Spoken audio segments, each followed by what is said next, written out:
Okay, we're going to go ahead and call the December 15th Board of Supervisors meeting for Lake County to order. We're going to go as we usually do and stand for a moment of silence. Do we have any dedications today from the board? I have one. Go ahead, Supervisor Crandall. Yes, I'd like to have a moment of silence for Geraldine Johnson Brown of the Elam Indian Colony in Clear Lake Oaks.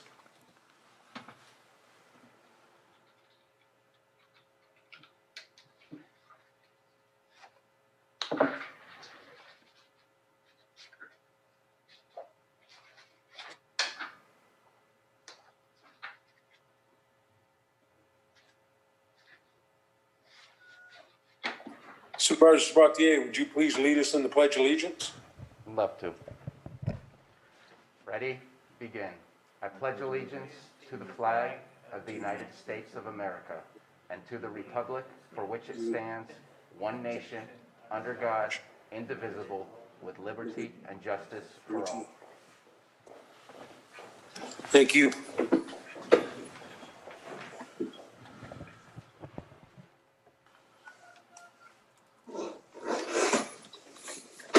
Okay, do we have any extra items that are not appearing on the posted agenda? No extra items have been brought to my attention, Mr. Chair. All right, thank you very much, Carol. All right, we're going to move right to number 5, approval of the consent agenda. Consent agenda are using non-controversial items. Could we move through? So do we have any items that would like to be pulled from the board? Yes, Okay, hearing none. I'd like to pull. Oh, go ahead.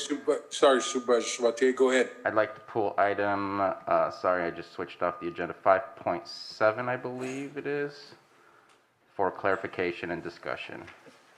Yeah, that is correct. There was a glitch in the agenda software over the weekend, and the documents attached to this item weren't visible. We caught the glitch and fixed that on Monday morning, but in the interest of full transparency, we'd like to do a share screen with those documents when the time comes.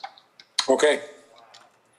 Item 5.7 being pulled then at this point from the board. Go ahead and open it up to the public, Jake. I'd like to open the room and see if there's anyone from the public like to pull one of the consent agenda items. All right, I sent an unmute request out to the Zoom room. If you would like to make a comment and pull an item, please unmute and state your first and last name.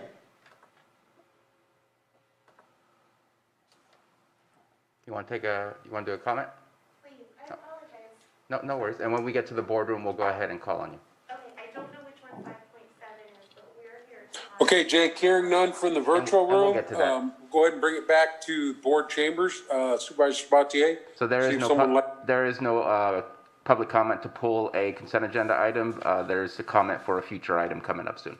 Okay, all right, thank you. All right, we'll go ahead and close that and we'll bring it back to the board for action. Mr. Chair, I move to approve item 5.1 through 5.6 and 5.8 through 5.19, is it? Yeah, 5.19. Second. Okay, Supervisor Sabatier, Aye. Supervisor Crandall, Aye. Supervisor Scott. Is Supervisor Brown here? No. No, Okay. Not today. And Supervisor Simon. yes, Thank you. Mr. Chair, yes, Supervisor Sabatier. is it possible to look at possibly taking 5.7 towards the end of our agenda to give the public the chance to make sure they have access to the documentation of the item versus just doing it as soon as possible? And Mr. Chair, could I bring up the counter view? I have staff from the health department in the room to present the item if it's possible. The documents that were missing from Granicus have been posted since about 8 o'clock yesterday morning in the Granicus software. Okay, we do have a full agenda today, so I'm going to go ahead and since we have the health department here, we'll go ahead and we're going to go ahead and turn around. We're going to get this taken care of right now. Thank you, Mr. Chair. So if you want to introduce the item, I'll welcome Carolyn Hawley, our Director of Nursing is here. This is item 5.7. adopt a resolution approving the certification statement for the State Department of Health Services, CMS, Branches Child Health and Disability Program, CHDP, Healthcare Program for Children and Foster Care Program, HCPCFC, monitoring oversight of foster children treated with psychotropic meds, HCPCFC-PMMO, and caseload relief, HCPCFC-CR grant FY 2019-20, and authorize the board chair to sign said certification statement. Thank you, Mr. Chair. Sorry, so many acronyms there. So in just a moment, I want to introduce Carolyn Holliday, our Director of Nursing, who will present this item. And what I have up for you as a share screen is what is needed for board approval today, the first of which is a resolution. And then the second is, let's see if I can switch to the second one. I may have to jump out of this share screen and show it again, but Carolyn Holliday, if you could explain to the board what this item is, by the time you're done, I'll have the other item up for view. Good morning, board. Thank you for giving me the opportunity to present this item. This is an annual resolution and certification form that our department is required to submit in order to receive continued funding. These are long-standing programs that have been in effect for many, many years, and these are routine documents that are part of the annual budget submission. So I can answer any questions about the programs or the process if there are any from the board. So, Mr. Chair, these documents simply indicate that Lake County will comply with all the rules the state requires for the funding.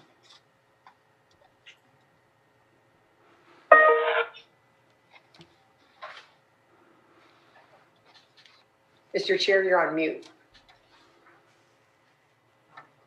There we go. All right, are there any questions or comments from the board? And at this time, with the presentation up, if you have something to say, go ahead and just jump right in. No, we're going to wait till public comment. Right now, it's still at the board. You'll get your chance. Okay, not hearing any comments from the board at this point, we will go ahead and we're going to open it up for public comment. Are we going to start in the boardroom? Yeah, we'll go ahead and start in the boardroom with this. Go ahead, sir, if you want to come up to the microphone. Please state your name. Yeah, my name is Ronald David Carver, and right now I'm with somebody. So, when is the next board meeting so I can come here and actually? I mean, there's the state. The state has a lot of help because of the things that have happened up here, like the fires and stuff like that. Sir, right now, public comment is based on item 5.7 itself. Okay. If you want to do a general public comment, we'll get to that in the near future in this meeting. Okay, so when's the next meeting here? The next meeting after this meeting is January 5th. Okay, it's at 9 o'clock. It's at 9 o'clock every Tuesday, yes, unless Okay. it's the 5th Tuesday. Thank you. Okay, do we have any comment in the chambers on item 5.7? I do not believe we have a public comment for item 5.7. Okay, then let's go ahead. Jake, go ahead and open up the virtual room, please, and see if we have anyone in the Zoom room that would like to make comment on this item. All right, I've sent an unmute request out to the Zoom floor. If you'd like to make a comment, please unmute and state your first and last name.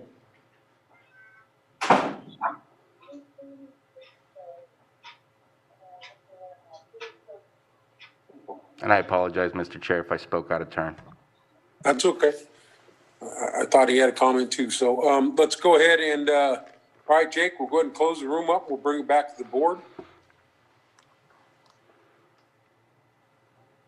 I guess question is, Carol, did we move too quick on that? Was there a second part of this presentation or?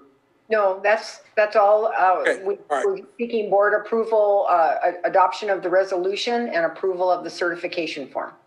Okay, then we're going to go ahead and bring it back to the board for action for those two actions that need to be taken.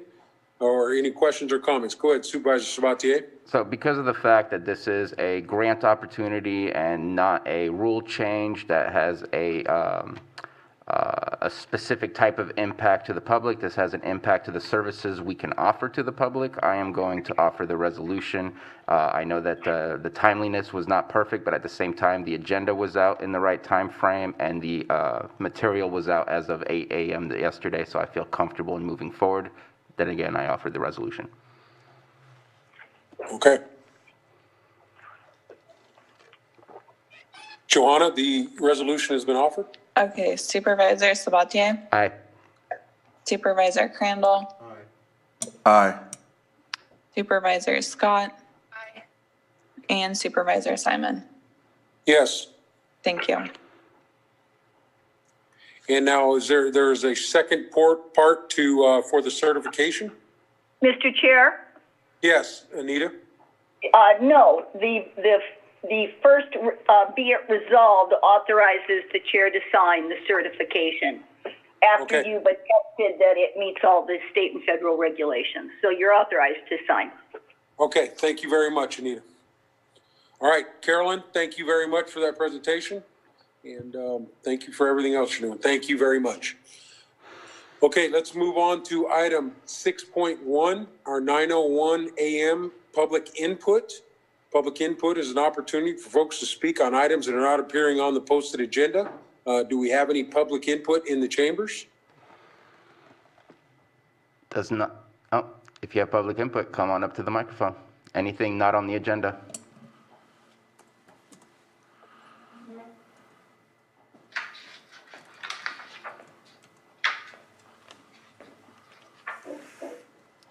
Joan Moss. I thought this was going to be Supervisor Rob Brown's last meeting. I wanted to say that he's done a very fantastic job, and he's done some things that there have been claims against, but I want to wish him luck. God is watching all of us. Thank you. Okay, do we have any other public input in chambers at this point? It appears to be the last of the public comment. Okay, thank you. We'll go ahead and Jake, please open up the Zoom room. And I know that Supervisor Scott, if you would like to start, you can go ahead and start with your comment.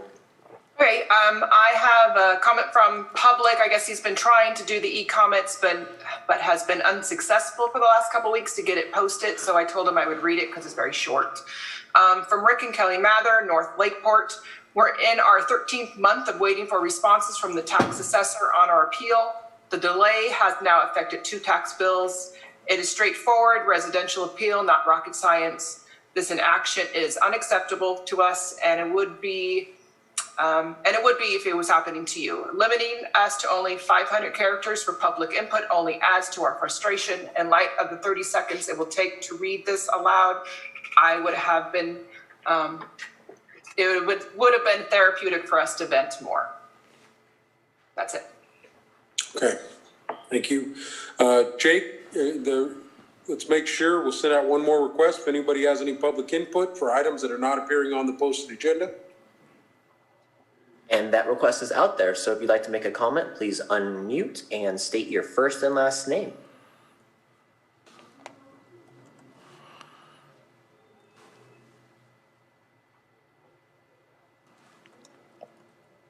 Okay, Jake, let's go ahead and close the room up.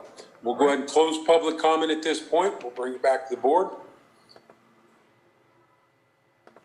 All right, we are going to move to our 6.2 item, our 9:05 a.m. item. Presentation of a proclamation recognizing the retirement of Cindy Silva Brackett, supervising accountant, and honoring her many years of outstanding service to the County of Lake. Do we have the proclamation in the chambers at this point? Supervisor Sabatier? I do not have the proclamation on me. I know it's on my computer. I can bring it up to the microphone and read it, and then go ahead and go to the office and get that signed if needs be. Okay. Okay. Yeah, if we could do it that way, greatly appreciated, Supervisor Sabatier.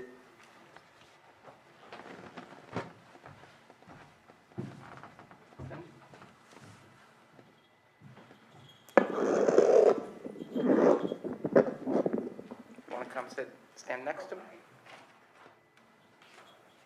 Thank you very much. Today we have a proclamation recognizing the retirement of Cindy Silva Brackett, supervising accountant, and honoring her for her many years of outstanding service to the County of Lake. And as I read this, I know that we've had many conversations, not just in my time here in office, but throughout many years. We're always talking about how much we struggle to retain our staff. And Cindy is going to be an example of staff that we have retained that have helped us move forward, and obviously has been given the privilege to move forward into different positions because of the effort and work that she has done, and has been recognized for. And so today we're recognizing for all of those years of service and her vertical movement up the ladder, up the chain to become a accountant supervisor, I believe was the last position. Yes. Whereas Cindy Silva Brackett has been a valuable and respected employee of the County of Lake since April 2nd, 1993, when she was initially hired by the Auditor Controller Department as an extra help clerical account clerk 1.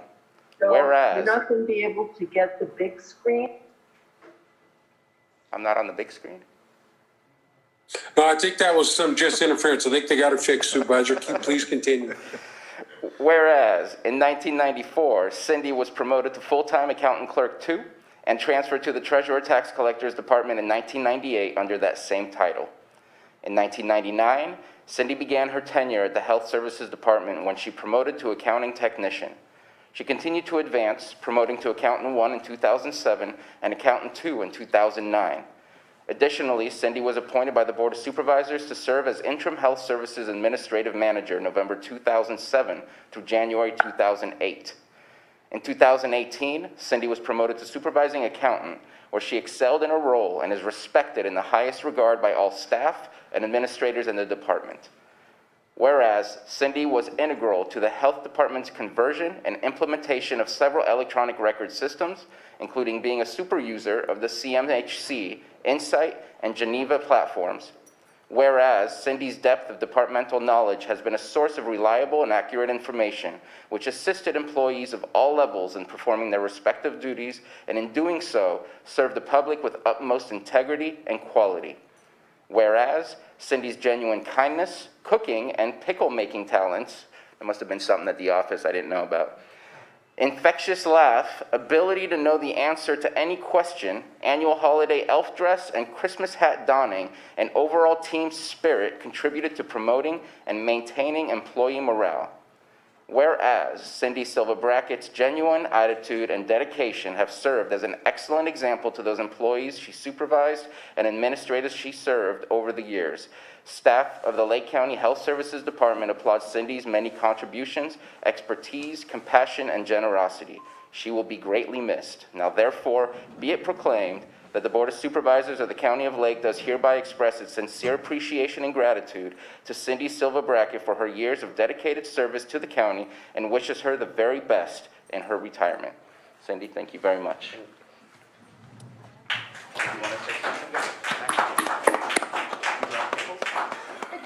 Rob.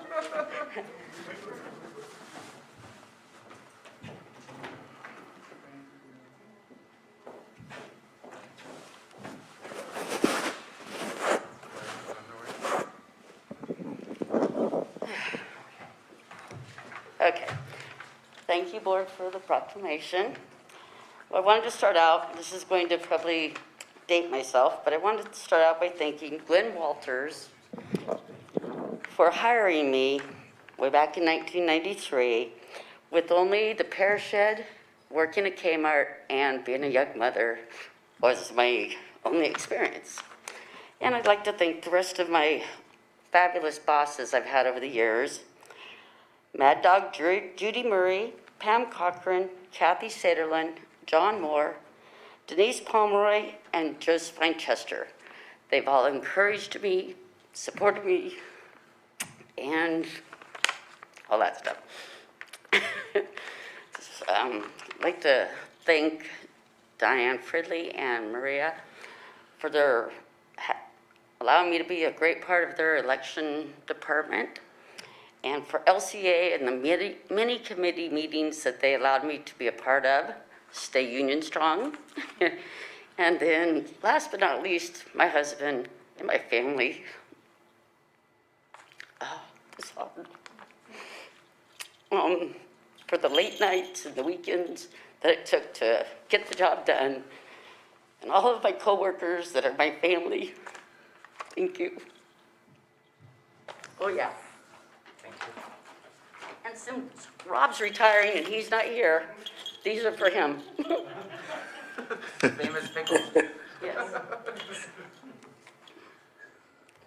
I'm trying to get Bruno. I was smiling if you didn't know. Yeah, I want to make sure. Mr. Chair, is it okay if I sign the proclamation for you? Yes, absolutely, Bruno. And any further comments from the board? From myself, I want to thank Cindy for her long years of service and all of her hard work. I know that, in the accounting department, you're usually kind of tucked away and just doing your job, but I want to thank you very much. And like you said, your family supporting you, and thank you for your service to Lake County. I don't know if any of the other board members would like to make comment, but at this time, I'd like to open that up. Yes, I'd like to say congratulations to Cindy and thank you for all your hard work. It's employees like Cindy that we're going to have a tough time filling those shoes of, and we appreciate your work from 1993. I was a junior back then in high school. That's awesome. Thank you for your hard work. Yeah, I'd just like to show my appreciation to you. Thank you for all your years of hard work. I wasn't in high school in 1993. I'd already graduated, Supervisor Crandall, so I'm a little older. But, I fully understand the commitment of not just you, but your family, and you will be a hard employee to fill. And so just know that you were appreciated here. I just wanted to add something, because as I was reading this before the meeting and during the meeting, it says served her staff and her administrators, and I want to make sure that Cindy leaves knowing that she served Lake County. She did not just serve the people she works with, she was an integral part of making the system work for the services to be available to the people of Lake County, and for that, I am thankful. So thank you for your service. Yep. So we'll go ahead and at this time, we will open it up for public comment. We'll go ahead and start with the chambers. If anyone has something to say, we'll go ahead and open it up at this point. You can sit down if you want to, yes. It's up to you. As long as I don't have to talk.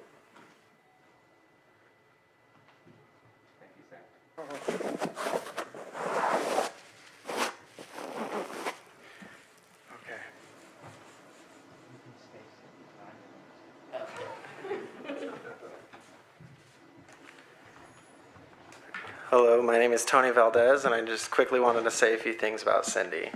I've only been at the health department for a few months now, and it's astonishing how many tasks Cindy can complete throughout the day. Her work ethic is extraordinary, and she's always high-spirited. Even before I worked in her department, you would always know when she was around because you could hear her dancing hat from a mile away. I wanted to thank Cindy for always being willing to lend a helping hand, for stepping up whenever the department needed her to, for always having a smile on your face, and for everything you've done to help me as I learn my new position. After reading that proclamation, I realized that Cindy has accomplished so much in your time with the county. I know that I speak for many when I say that you'll be missed. Thank you again for all the help that you've generously offered to myself and to other employees throughout the years, and I hope that you enjoy your retirement.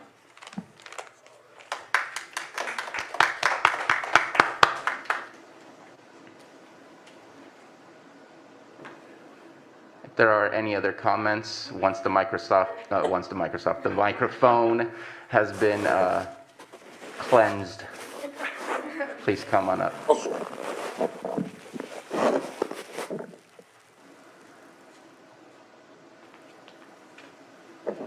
Good morning. My name is Maria Valadez. Registrar of Voters Office. And I just want to say that I've known Cindy since 1993, or 94, somewhere around there. We started working for the auditor's office, both as extra help, and I couldn't, there's not enough words. I'm not prepared like Tony was, but I just happened to see that you were here, and I just wanted to come and thank you and congratulate you. And she's worked for our office on election night since about then, I think since like 1995. And, every election night, she's just the biggest trooper, the hardest worker that, we've had since then. And I hope she continues to come and help us, especially because she brings delicious chicken sandwiches for us. But no, we truly appreciate all your hard work. You're a great person, work-wise, friend-wise, and I really appreciate you. And I wish you nothing but the best, and remember, after 6 months, you can come and work extra help for us. I'll be there. Okay, we love you.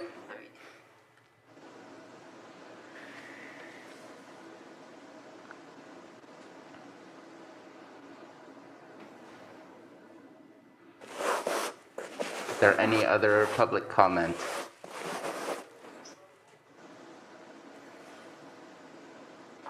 Go for it. Okay, There's one more, I believe. All right, Cindy really Okay. wants it to be the last one. Hi there, I'm Jen Baker. I've worked with Cindy for the last 2 years now, and I just wanted to acknowledge what a special lady you are. Very much a fish out of water when I showed up. Did not understand government process. I always worked in private sector, and so grateful that you always knew the answer and never looked at me in that way. Very sweet, very kind. Never gonna find another one like you. And that's all. Thank you.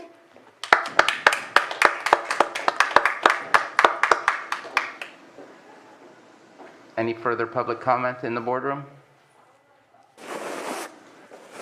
Cindy, thank you very much. Okay, we'll go ahead and we're going to go ahead and open it up to the virtual room, please. Let's go ahead and open up. Jake, if you can open it up. If anyone would like to make a comment that is in the Zoom room, this will be the time to do it. Yeah, I know I do have, I think Gary Pace wanted to make a comment. Excellent. Go ahead, Dr. Pace. Hi, yes, Gary Pace, Public Health Officer. Thank you. Well, I'm going to read something from Denise, who's not able to be there today because she's on medical leave now. But I do want to just say that Cindy is really awesome to work with, and she's fun, she's smart, she takes care of business, and she's that person in the office where you just go and you know she's going to help you figure out what needs to happen, whatever it is. And so it's going to be a terrible loss to have her gone. So, but I hope she has a good time when she's retired. But this is from Denise. She was really sorry she wasn't going to be able to be here today. So Cindy, I apologize that I cannot be here today for this special occasion. I have had the pleasure and honor of working with Cindy for the past 13 years as an accountant in the Health Department Administration Division. Cindy has excellent work ethics and looks out for everyone in the department. She works effectively and goes above and beyond on both one-on-one projects and team projects. She brings energy and excitement to everything she does. We have spent many evenings and weekends working overtime to complete tasks or projects together. Even through all of the disasters, she steps up and goes the extra mile, taking on additional work. Not only is she an exceptional employee in person, she makes the best dill pickles I have ever tasted. Staff are always excited for the dill pickle tasting contest before our annual fair. Cindy is also a wonderful woman, mom, and grandma. Her family means the world to her, and she spends most of her time off making memories with them. Even in the worst of times, including disasters and regularly being short-staffed, Cindy helps everyone she can, and if she can't help them, she finds someone who can. She brightens the room with her upbeat personality, simplicity in problem-solving, sense of humor, and a smile that is contagious. Cindy will be greatly missed. I wish her all the best with her new adventures in retirement. Thank you. Thank you, Dr. Pace. Do we have any other comments at this point? Yes, so we do have a couple of comments here. First up, I have Carolyn Holiday. I've sent a mute request to you. Once you're unmuted, will you please confirm your first and last name? Hi, this is Carolyn Holiday with the Health Department. So I had my hand up for a little while because I wanted to be in the queue there, but I feel like this is going to be very repetitive, especially after what Dr. Pace has just read from Denise. It's really unfortunate that Cindy's retiring during the pandemic, both because we desperately need her help and she continues to provide it, but also because if you think the number of people that are commenting on this proclamation in her retirement is long, you could only imagine what it would look like to have the entire courtroom filled as it has been with some other proclamations, because everybody in this department would be there. They would take time off, they would use their PTO, and they would be in that room to honor her. Cindy's institutional knowledge is beyond compare. She has been a point of contact for me on almost every single thing that I've had a question on. And that has been something that has been wholly reliable, which is rare these days. You've heard about how infectious her spirit is, but also her work ethic, which others have talked about, sets such an example for others that it elevates the performance of others. And so I just want to congratulate her on her retirement, and also congratulate the county on retaining her, because her performance inspires the best in others. And I'd love to say she's going to be missed, but I know she won't be able to stay away, and I'm super thankful to the universe for that. So thank you.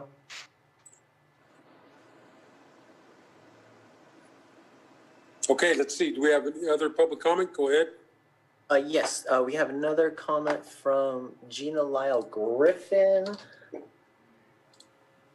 Gina, I've sent you an unmute request. Once you unmute, will you please confirm your first and last name?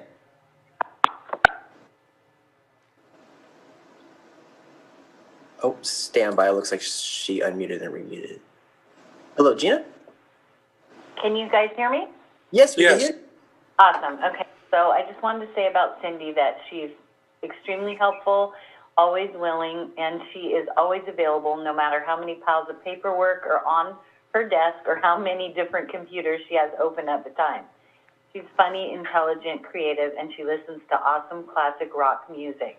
We're going to miss her really so much. Just want to say thank you, Cindy, for everything. Okay, thank you. Thank you, Gina. Do we have any other comments? So that was only Zoom participants who have raised an interest to speak. If I could, I will send a mute request to the floor. That request is out. If you would like to make a comment, please unmute and speak your first and last name.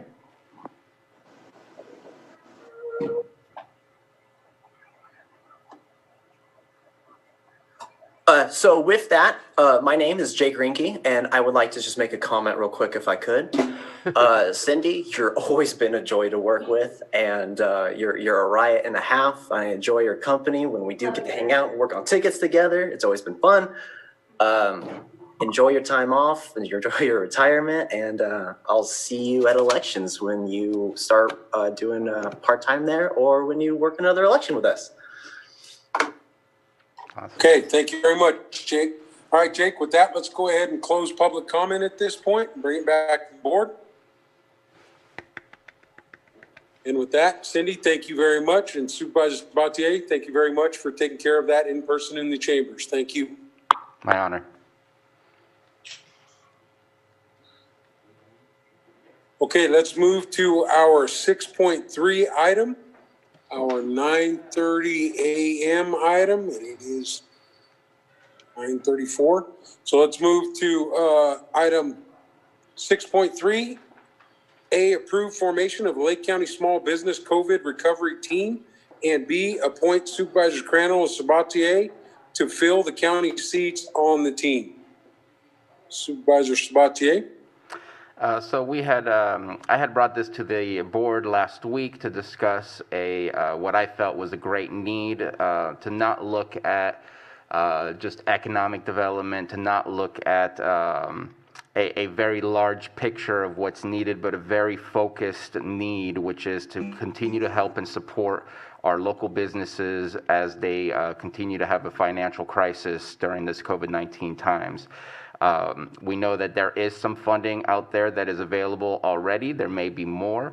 There's the $500 million for small business relief grant that's being done through the GoBiz of the state of California. As of yesterday, I checked in with the state, and they still do not have a specific plan on how that money will be allocated. And there's other potential. We're hearing some movement and some talks about the federal government having conversations about stimulus plans. I believe there's 2 different plans right now being discussed. And I think that this board should be a very proactive board to basically be an advocate and a lobbyist for our small business community to be able to survive into the spring and into the summer, where hopefully that's when we're going to see some respite coming to our businesses. The CARES Act funds was a great way to help our businesses. Unfortunately, out of all of our businesses, 87 of them were able to obtain some funds through there, which is great, but there's more. And the fact is, the CARES Act funds was a reimbursement for losses. I want to really work to help provoke losses, to stop, evade the losses. I used the wrong word. That was not the right word. To evade the losses that may be incurred in the near future, and to wait to take care of them after the fact. The burden of COVID-19 continues to be exacerbated. So I do recognize that there are some similarities to the Economic Development Task Force, that there is some similarities to the Lake EDC. However, I think that both of them have a very large picture, 30,000 foot high perspective of the work that they're doing, and this is a very focused perspective on the work that needs to be done. And so this is what I'm putting on the table: 2 members from the Board of Supervisors, 1 each from both cities, 1 member from the Lake County EDC, and then 2 members from local business associations. And I'm offering that Supervisor Crandall and myself be on that committee. Okay, any questions or comments from any other board members? Mr. Chair, if there are none, if I could add a little more information, I would appreciate the opportunity. Okay, I didn't hear any coming from any board members, so go ahead, Carol. In working with Supervisor Sabatier to put this together, I did reach out to the Lake County Chamber of Commerce, who expressed an interest and indicated they would like to determine who their seat might be filled by. I also reached out to the Middletown Area Merchants Association, and they have an individual they would like to recommend take their seat. I heard back from the city of Lakeport, who indicated that their mayor would likely make an appointment to their seat after the board takes action to form this group. And I'm still hopeful that I'll hear from the city of Clear Lake, and in fact, perhaps Vice Chair Sabatier has. And just to update that, I have spoken with City Manager Alan Flora. As far as their process, it most likely will be the same process as Lakeport, and so, but their interest is definitely there to be a part of this team. Okay.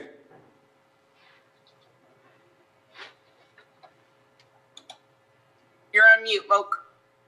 Man, why I keep okay, I don't know why I keep going on mute. Seeing we have no more questions from the board at this point, we'll go ahead and we're going to open it up for public comment. Do we have any public comment in the chambers? I do not see anyone raising their hand for public comment. All right, excellent. Jake, if you could please open the Zoom room so we could have public comment. All right. I've sent that Zoom request out to the Zoom room. If you would like to make a comment, please unmute and state your first and last name. Melissa Fulton, Lake County Chamber of Commerce. We appreciate being a part of this committee. We feel that it's definitely of primary importance to the entire county. So at this point, I will be the representative. However, we'll be discussing this further in January to see if in fact one of my board members would like to sit on the committee in my stead. So thank you. And thank you for forming the committee. Its importance cannot be overstated by any means. Thank you, Melissa.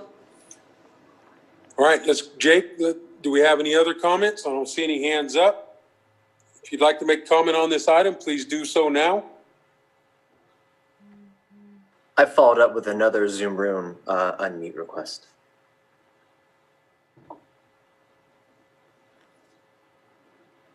Okay. All right, Jake, thank you very much. We're going to go and close public comment this time and bring it back to the board for action.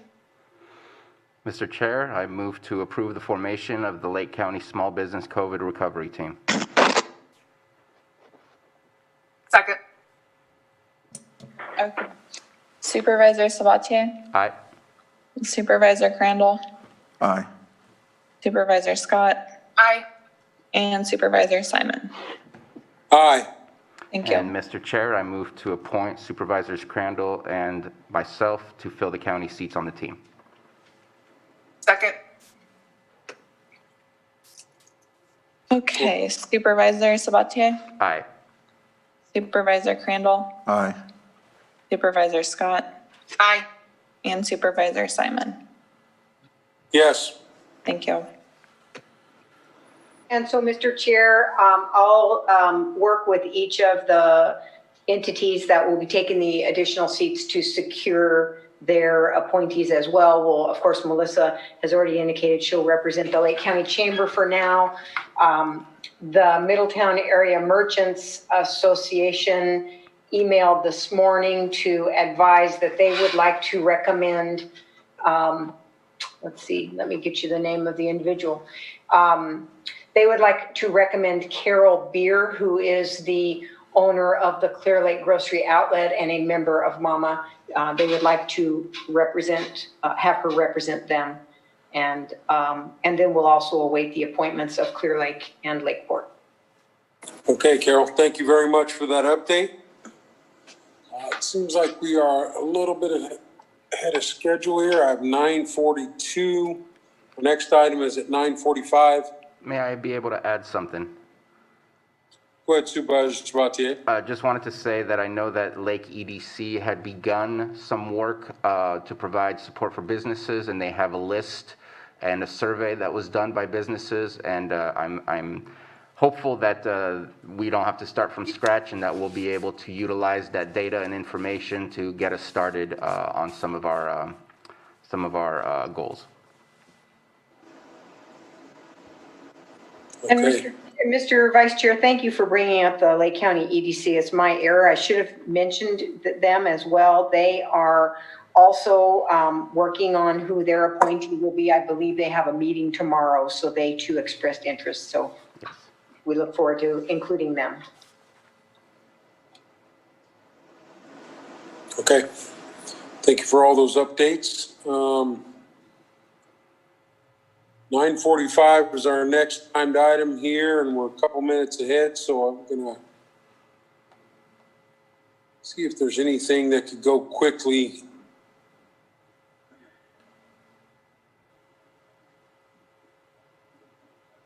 Well, let's just we'll take a comfort break here. Let's take a 5-minute comfort break, and we'll come back at about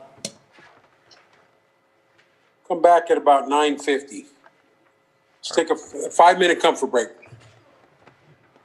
All right, we're going to go ahead and reconvene our meeting here. It's 9:51, so we're going to move forward with our 9:45 a.m. item, our 6.4 item, 9:45 a.m. item, consideration of resolution of intention of the Board of Supervisors of the County of Lake to initiate amendments to the zoning ordinance to establish regulations and develop standards for the cultivation of cannabis, amending Article 27 of Chapter 21 of the Lake County Code pertaining to cannabis cultivation. And this is Supervisor Sabatier. Okay, thank you very much. I'm going to see if I can, okay, thank you very much, Jake, for letting me share my screen. I just want to do this so that we are comfortable with what we're talking about. Let me make sure I'm clicking on the right thing here. Okay, so for last week, we already, last week we did our first reading of what's now called the Farmland Protection Zone. We just did the second reading in our consent agenda. So this is all about everything outside of that area. We weren't 100% comfortable with just making changes without sending it to the Planning Commission. So these are the things we are planning to send to the Planning Commission. And what I'm going to discuss is exactly what was discussed previously. Any changes, I will make sure and let you know that these are changes that I would like to see based on our conversation today. So the new setbacks would be that if you are 500 feet away from farmland of importance outside, if you are 500 feet away from farmland of importance, and it is actively being used for agriculture, let me start all over. I'm sorry. There you go. If a neighboring parcel has an active agriculture going on, you need to have a 500-foot setback from that farm, from that active agriculture. If not, then it defaults back to 100 feet. Right now, there is no buffer. We've been always talking about the separation between traditional ag and cannabis ag, and there was never any true buffer to really support that other than if you happen to be farmland of statewide importance, local importance, unique farmland, or prime farmland. Here, it creates a little bit extra of a buffer. And again, if you're within 1 mile to that 500 feet, you would need vegetation screening to help enhance that buffer as well. As you can recall, we just approved the second reading for farmland protection zones, which is the Big Valley, Scotts Valley, Red Hills AVA, and Upper Lake, and that one has a 1,000-foot setback from that zone. So this is a bit smaller because these are isolated and not connected to a larger network, and therefore we're trying to help and make sure that things can go ahead and move forward in there, and both industries are protected. Let me go to the next page. Then we also talked about highway protections. Originally, and I kept it this way because we never made any changes last week, we talked about a 1,000-foot setback from state routes 20, 29, and 53. Cultivations shall not be visible from state routes. So that was the original statements. What I would like to change it to, and I spoke of this last week, and I just want to bring it back. Again, we did not approve of any changes, so that's why I brought back the original stuff. That I want to decrease that from a 1,000-foot setback from the state route highways to 500 feet, because 1,000 feet was just a little much.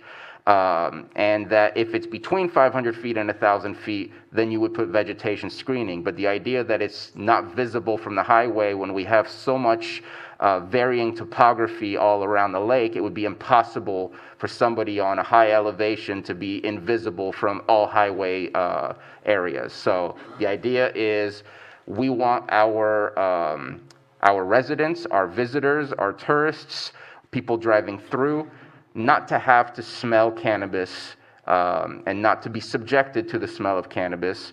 They can find cannabis in our county, they can find wineries in our county, they can find our local businesses in our county, but nobody is subjecting them to one specific thing. And I think that because it's such a public area, that we need to try and create these setbacks and protect those zones.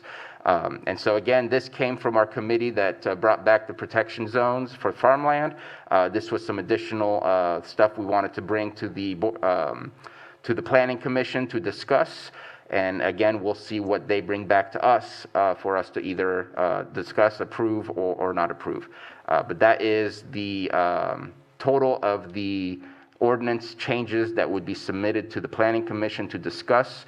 I would like to add, and I'll let Director De Leon speak on this. In my conversations with him, it seemed that it was possible to bring it to the Planning Commission on January 14th. So I would like to request as well in our motion to have that be in on the January 14th Planning Commission meeting. Okay, thank you for your presentation, Supervisor Sabatier.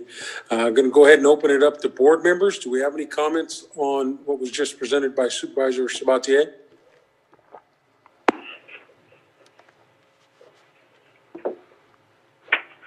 Okay, hearing none. I did have a question, just, yes, Anita? Oh, I'm sorry, I didn't mean to. My suggestion is that after therefore the additional setbacks, after that last line, I would add, because again, this is a resolution of intention, now therefore be it resolved, the board adopts the above recitals as true and correct and adopts this resolution of intention to initiate amendments to the county zoning ordinance to establish regulations and development standards for the cultivation of commercial cannabis as follows. And then continue on. Okay, thank you for that, that clarification and suggestions. Any comments from the board?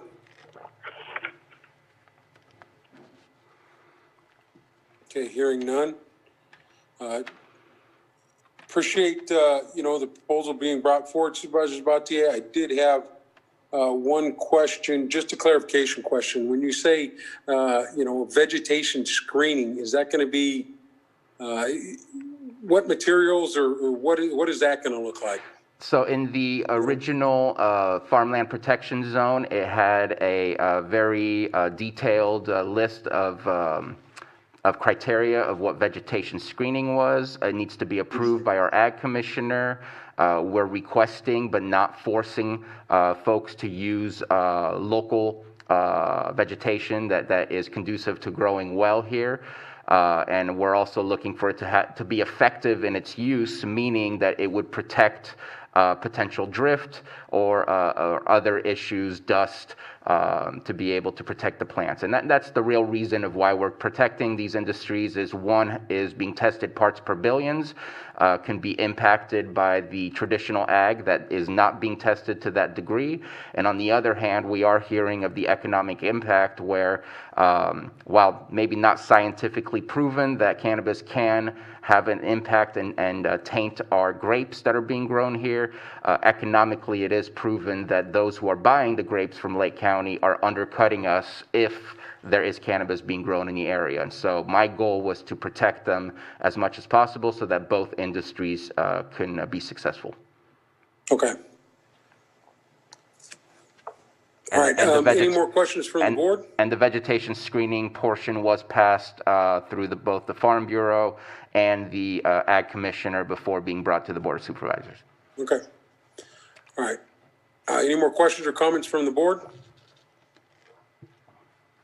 All right, hearing none, we're going to go ahead and open this up. We'll start with the Zoom room. We'll go ahead and open up. Jake, if you could please open the room, and then once we're done with that, we'll bring it back to board chambers for comment. All right, I've sent a unmute request out to the Zoom floor. If you would like to make a comment, please unmute and state your first and last name. Yes, this is Jessica Paisko with the Cobb Area Council. Go ahead, Jessica. Thank you. So as I brought up last week, this has been a concern with the resort owners in the Cobb area and the economic development strategy that the Cobb Area Council is building. And we would like to see the Bottle Rock and 175 corridor included.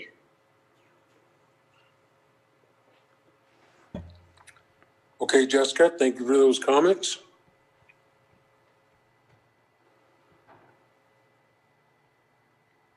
Jake, do we have anyone else that would like to make comment at this point? I know we'll bring it back to the board for discussion once public comment is over.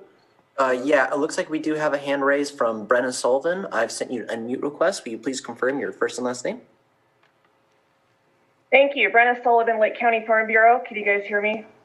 Yes. Okay, wonderful. Good morning. I have a quick clarifying question. I think I know the answer, but hoping that it can be clarified in the language. Supervisor Sabatier had said buffers to farmland of importance.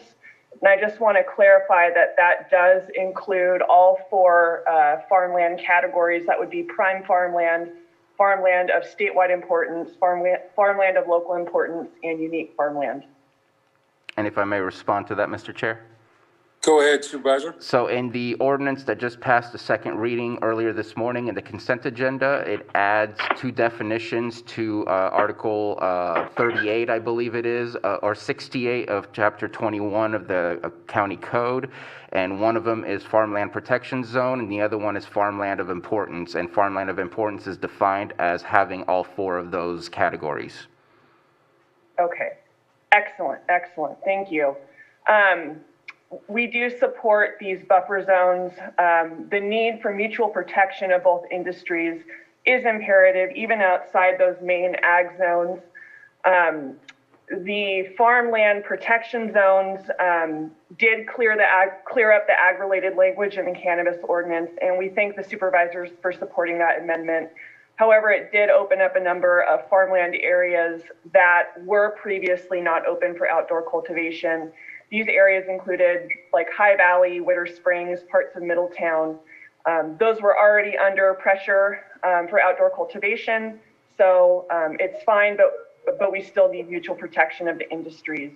The Ag Commissioner has determined that the buffer and vegetative screening standards would provide that mitigation, and so it is important to avoid land use conflicts and mitigate against liability on the ag side and the potential for crop rejection on the cannabis side.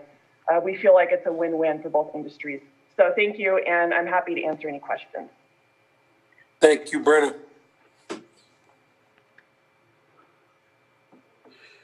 Okay, do we have any other public comment at this point? We do have a public comment in the boardroom when you're done with the Zoom room. Okay, yeah, just checking. Jake, do we have any other hands up or anyone like to make comment? Let's ask one more time and then we'll bring it back to the boardroom. Yeah, so it does look like we have at least one more hand up here from Sufyan Hamouda. Okay. I've sent you an unmute request. Looks like you're unmuted. Will you please confirm your first and last name for us? Yes, Sufyan Hamouda. Yes, hello, thank you. Hi. Just a quick question. How would this affect currently active projects that may already be deemed complete or have early activated? Not sure who would answer that question. If I may answer that. So those have been discussed. At this moment in time, my plan is to wait for the Planning Commission to come back with a recommendation. And in tandem with that recommendation, we need to find a way to figure out how to deal with the early activations. I think the use permits, there's no other way to deal with it other than to say they've already been permitted. We can't deny their permits once it's been permitted. My goal is to find a fair way to deal with this because the fact is early activation does provide or it does create a situation where a lot of capital has been utilized by the applicants. So I will be bringing something back very soon. Hopefully we can see the Planning Commission bring this back very soon as well so that we can make those final fixes. But it has not been it has not been set on how to deal with that at this moment, but I hope to get that dealt with before it becomes a problem. Awesome, thank you. Okay, Jake, do we have any more comment in the Zoom room? I don't have anyone else that brought up interest to speak. I've sent one more request out to the Zoom floor. If you'd like to make a comment, please unmute and say your first and last name.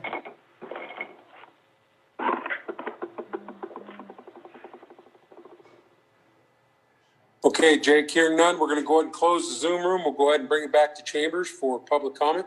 Okay, go ahead.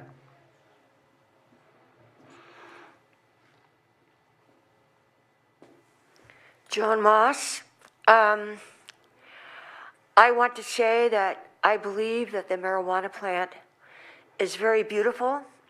I happen to really love the smell.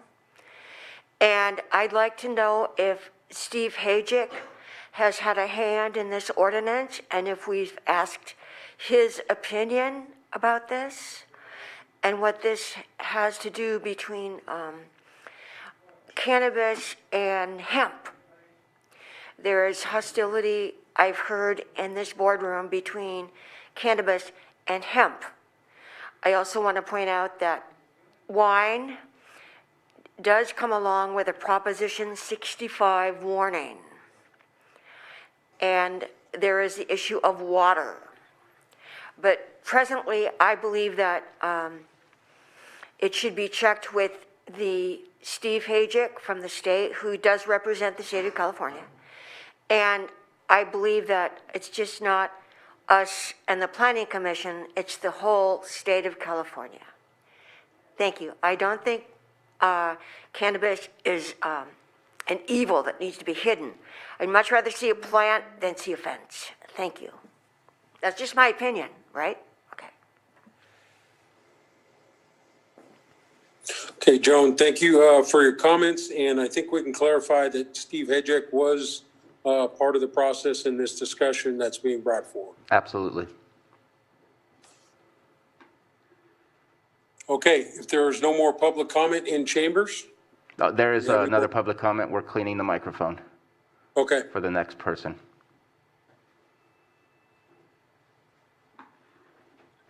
And it looks like we have 2 more public comments. No, make that 3.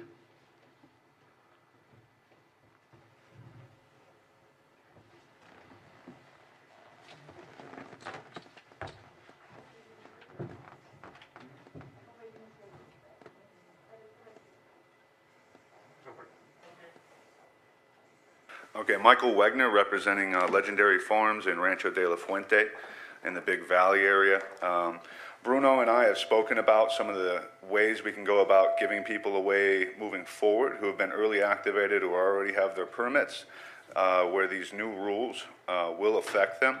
I just want to make sure that it doesn't go too far without addressing those issues. Like you talked about, there's heavy investment into each one of these projects, including just the square foot tax. And as long as people have been keeping up with that, if you have a 2-year running site like at Rancho de la Fuente, these people have already paid $110,000 just for the square foot tax. So I think that's a big investment into the county, into the area, and all in good faith that we're going to be able to do what they want to do there. So I just feel like it's something that should be addressed beyond just saying we are going to get to it, because I would hate to see that wind up behind the back burner. So that being said, I feel like that's just a really important point to make. Thank you. thank you, Mr. Wagner.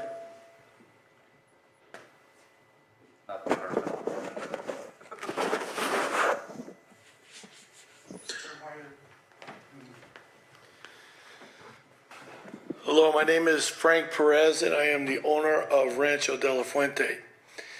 And I just want to give you a little background of what exactly we do there. We have an event center, and we have a bed and breakfast. And due to the fires that we've had, even though they fortunately were not impacting as far as burning down our place, but between ashes and our customers coming in, we've had a big decline in business. And then, of course, with the pandemic, we've been closed since January of this year. We're still closed without one piece of business. And we're looking going into the next year until this pandemic gets straightened out. We're not sure when we're going to be able to open up. And my main concern is the protection of the people of Lake County, to not subject them to, even if they want to have a wedding there or come there, that they would possibly get sick at my property. It's been a loss for me, but it's worth it. The leasee that does the Legendary Farm, she's a woman, and she's running the business on her own, and she's invested a lot of money, and we've both been helping each other out to make it through. She's had her drawbacks like I've had my drawbacks, and it's really important that we at least continue to get to where we're going to make the transition with some kind of a allowance of, I'm asking for 3 years to be able to make up what we lost and get to where we need to be. And one more thing I want to point out, that whoever's not familiar with Rancho de la Fuente, I own the creek there, Adobe Creek, and it's a natural block of trees. Anybody can go by there, you can look on it on Google. The closest vineyard I have is Robledo's Winery right next door to me. So that's a natural block. We've had no complaints from any of our neighbors. In the back where the Manning's property is all wetlands back there that backs up to the lake. And then we have to our right, there's no agricultural except for the hay that we grow and they grow next door. Now, we do have a vineyard across the street, the Liberonis. We've had no problems with any of our neighbors, any complaints, any violations. We've been doing the right thing from day one, and we really need this help from the Board of Supervisors to just get us through this next obstacle, because we don't want to put the grape growers in jeopardy, and we don't want to lose the investment that we have. It's really crucial. I've been through 5 back surgeries. I've had one thing after another, and this is just one more thing that's taken me down to have to be concerned and come up here and plead to you guys to at least allow us 3 more years to conform with what you're asking. I really, truly, on Legendary's part and Rancho de la Fuente's part, I'm pleading with you, I'm begging you to let us continue so we don't go bankrupt. Thank you. Okay, and today's 6.4 or 9:45 a.m. is resolution intention of the Board of Supervisors, to move forward with some amendments, and this is going to go to the Planning Commission. So we'll go ahead and let the public comment go. Go ahead, Lance.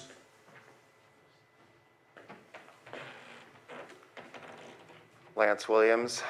I just wanted to clarify a couple of things as Brenna had zoomed in. I guess it comes down to, and again, this might be able to be decided at the Planning Commission, is the setbacks of, again, the 500 feet and where some of these measurements go to. Obviously, from the roadway, 500 feet makes sense to be at the road, maybe not the center of the road, but the outside of the road to the gardens itself.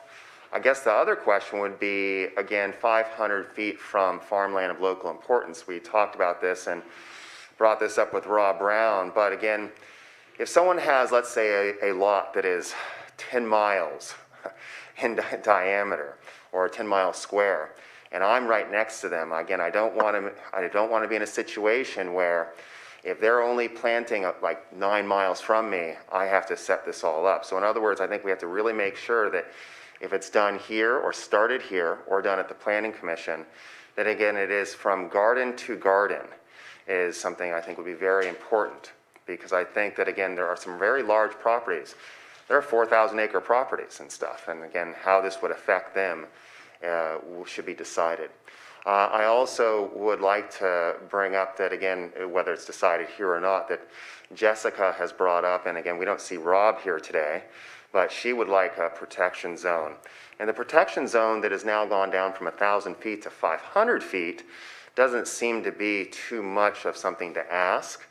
If it was 1,000 feet, I don't think I would personally support it, but I think at 500 feet, where she's asking for the 175 protection and the Bottle Rock Road, maybe that is something to look at as well. Because it doesn't sound like there's any other corridors that need to be protected. So that is all I would like to say. Thank you again. Thank you, Lance. Okay, do we have any other public comment in the chambers? Public comment is done in the chamber. Okay, let's close public comment. We'll bring it back to the board for discussion before we take action. Supervisor Sabatier? So I want to speak on 2 public comments that were made. The last one by Mr. Williams, just For clarification, because words matter, the farmland protection zone is still 1,000 feet. It's the farmland importance that we're speaking of today, right now, that will be sent to the Planning Commission that has to do with all other unique farmlands, farmland of statewide importance, local importance, and prime farmland that are outside of the protection zones that we created, those fours. We still want to protect those, but we've decreased the impact by bringing them down to 500 feet. And so I just wanted to clarify that is what we're talking about today, not the protection zones that we created. Then it was mentioned 175 and Bottle Rock. The majority, well, maybe not the majority, but 175 is already well protected with the Red Hills AVA. I don't mind adding 175 to the state route highway protection. I have no problems with that, but I do believe that it opens up a little bit of a can of worms if we start nitpicking which road we start saying yes and no to for these protections. Are we going to start doing Jerusalem Grade? Are we going to start doing Morgan Valley? So I think that those things were thought of during the process of the exclusion zones originally. And the highways were not thought of, and so that's why that is being added on. So I would agree with adding 175, but I don't agree with adding Bottle Rock Road personally. Thank you, Supervisor Sabatier. Any other comments from board members? Supervisor Scott? Just to make it clear to the public, we're not deciding anything today. We're just sending this to the Planning Commission. Well, they will have a discussion and it will be brought back to us again for further discussion. Absolutely, and the community will have time to make public comment at that hearing. And, appreciate the comments today, but, we'll continue the discussion. Supervisor Sabatier has at least said we'd like to add in 175, from my understanding. At least Supervisor Sabatier, said that. So just like to get the feeling of the board on adding 175 to today's discussion or proposal to go to the Planning Commission. I would agree with that, adding 175. I'm fine with both. Yeah. Okay. Well, I think the proposal was 175 at this point and not Bottle Rock. And, I would be in agreement with the 175 also. So with that in the discussion, Supervisor Sabatier. One last, again, I think it's good to have a good base for the Planning Commission to begin with, and they can decide which direction they go. I do agree that looking at it from garden to garden, so the 500-foot setback from the prime farmland that is isolated and not connected to a larger network that is outside of the 4 farmland protection zones we've already created, that you need to be 500 feet away from their garden, not have to be forced to use the perimeter of their parcel, because if they're only growing on one corner, but you still have to have 500 feet instead of the defaulted 100, then that does create a lot of restrictions that I feel are unnecessary. So maybe adding an amendment to say from garden to garden, as was suggested by Mr. Williams. Supervisor Scott? Could we also make it possible when it does go to the Planning Commission that they would be aware of items that are already permitted, items that are in the process of being permitted, so they'll be able to make the proper decision on livelihoods of people? I think that would be very important for them to fully understand the ramifications of our actions.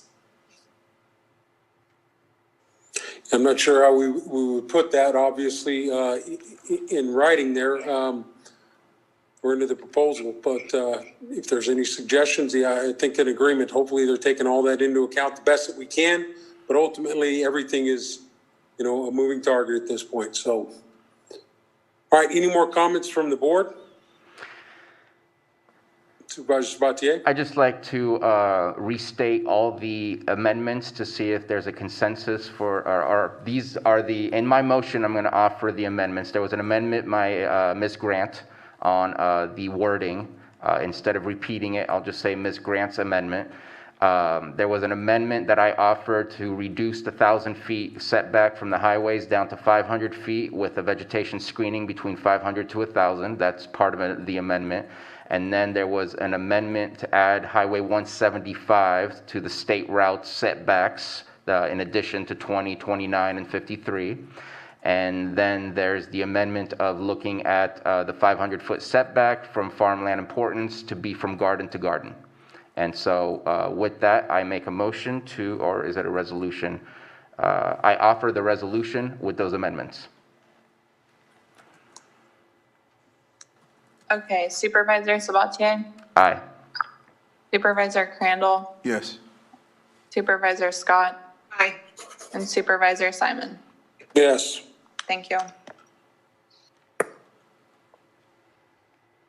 Okay. All right, thank you. We're going to move to our 6.5 item, our 10 a.m. item, consideration of an update on COVID-19. See, I know Dr. Pace is on there. Dr. Pace, are you? There you go. Welcome, Dr. Pace. Thank you. Good morning, Mr. Chair, the supervisors, and to the public. Thank you for having me here again today. We're going to talk about the COVID outbreak and the response today. I think kind of what I wanted to do first was just sort of state what probably everybody's aware of is we're having a big rise in cases locally and also around the state and around the country. It's getting kind of concerning in terms of hospital availability, and it's a particularly worrisome time, and I think this is going to go on for another month or so. And so I just really want people to be kind of seeing all this through the lens of real caution of moving into a difficult phase here and how we can best move through that, how we can keep the businesses afloat, how we can keep people's mental health in a good place, and how we can keep people safe from the virus. And so first off, Sarah, the epidemiologist, could not be here today, but we have a short video of her talking about the current data. This is from yesterday, so there's a little bit, was from yesterday. It's a little bit worse today. So just read it, kind of listen to this and hear that in the same way. Then I'll come back and talk. And then we also have Dr. Sharon, who's working with us now, who's going to talk a little bit about the vaccine at some point. So, but let's go ahead and go to the video, Jake. Thank you.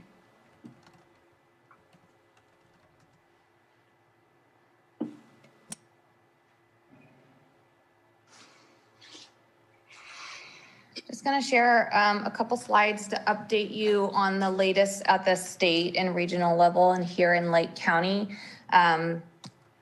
First, we're going to start in California. So these are data reported today, which represent yesterday. So as of yesterday, the state has nearly 1.6 million COVID cases. This dark blue line is our 14-day average, so it continues to increase dramatically since it has in early November.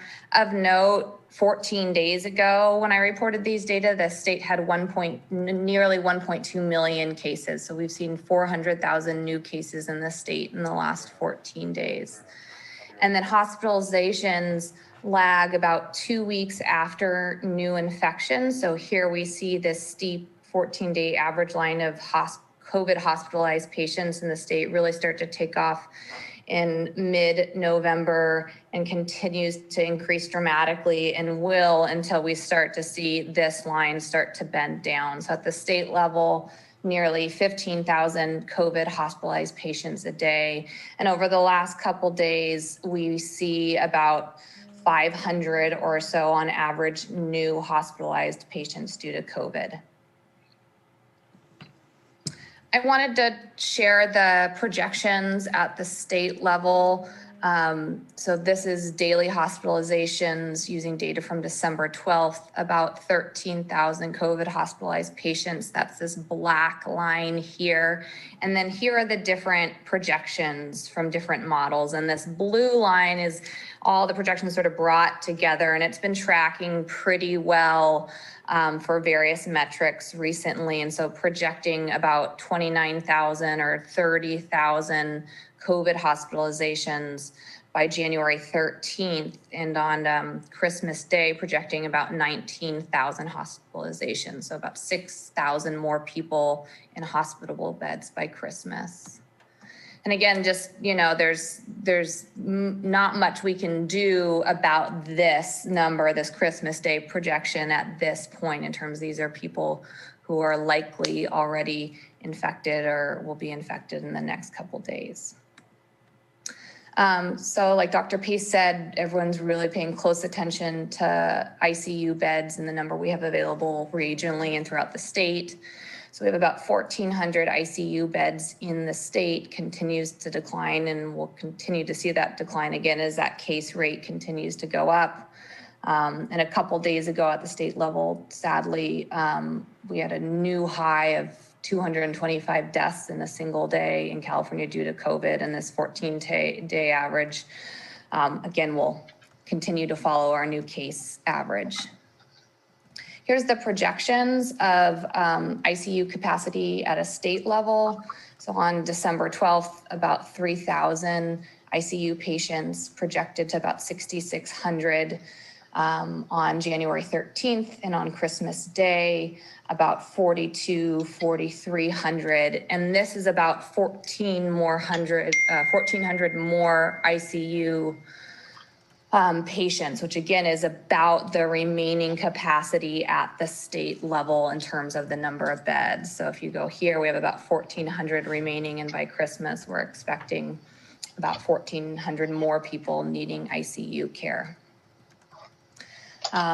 So here we're looking just at the total of tests being conducted in California. So our testing has increased rapidly over the Thanksgiving holiday.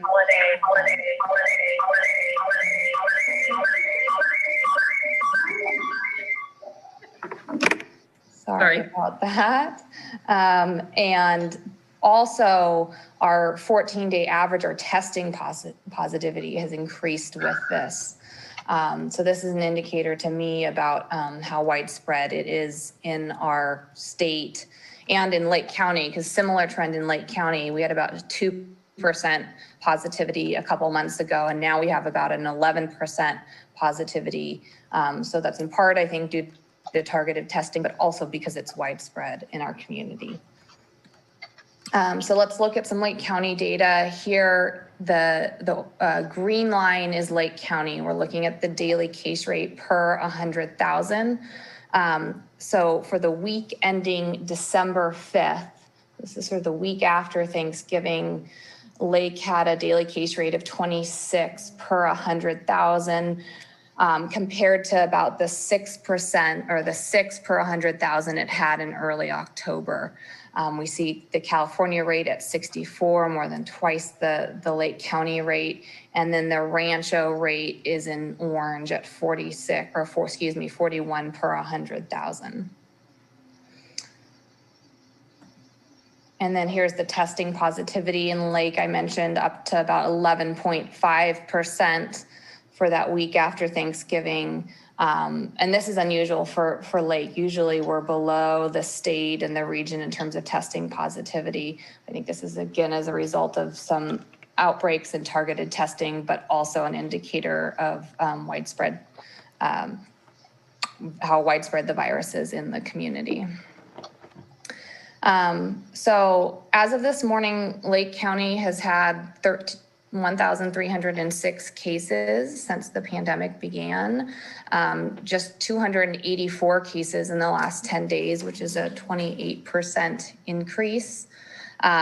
Nearly 200 active cases. Again, our numbers have never been this high, generally reporting under 100 active cases. Really until these last 3 weeks, where nearly 400 new cases came in the last 3 weeks. Which is almost 30% of our total to date. So nearly 1,100 people have recovered. There have been 22 deaths and 12 are currently hospitalized. And what I want to point out here, because I think it's important for thinking about people getting really sick over the next couple weeks, is this this bar right here, which shows 132 new cases or new infections the week of Thanksgiving, these are the folks who are, 2 weeks later are hospitalized, and some may need ICU care. And so this bar in purple, which will make up our tier assignment that the state will release tomorrow, will remain in the purple tier with widespread transmission. But this group of people are starting, those that will become hospitalized will be hospitalized this week, and some will need ICU care. Those became infected last week. Those who need, a higher level of care will show up in our hospitals that week leading up to Christmas. And then, those who become infected this week will really need that critical care the week after Christmas leading up to New Year's Eve. And I expect that we'll see an increase in the number of cases for this week of December 6th because data are still coming in. So it's these three cohorts, if you will, that we're really concerned about thinking about the care that they'll need over the coming weeks. And just back to a regional level, we're looking at the adult ICU patients since early October, the percent that are COVID positive. So the purple line here is San Joaquin. You can see about 15% of their ICU patients that's about 15% were COVID positive in the beginning of October, and now half of their ICU patients are COVID positive. The Rancho region is in red, just under 30%. And then Lake, you can see, because our smaller number of ICU beds, pretty wide daily fluctuations, but most recently just above 30%. And then this is the big indicator that we're all tracking. So as of today, the remaining ICU capacity in the state was 6.5%, down from 9% just a couple of days ago. And Rancho, 29% remaining capacity. And we have a total, it fluctuates a little bit on a daily basis, but about 120 non-surge ICU beds in the region. And then the Bay Area is at about 18% remaining ICU capacity, with Greater Sacramento, Southern California, and San Joaquin under the 15% threshold. And then here, as of today, all but 4 of the counties are in the purple tier or the widespread tier. I don't see this changing anytime soon. So that's all I have to share. Thank you very much. Thank you, Sarah. Okay. So, yeah, thank you. So, again, that was from yesterday, and today the numbers are a little bit worse. Just to clarify for folks that weren't tracking that, the Rancho is the Northern California region that we are considered part of in the way the state is trying to determine this whole capacity. They're trying to work within regions, and Rancho starts, Lake County and Mendocino County are the 2 most southern counties, and then it moves all the way up to the Oregon border. So Northern California or Rancho, they're kind of using interchangeably.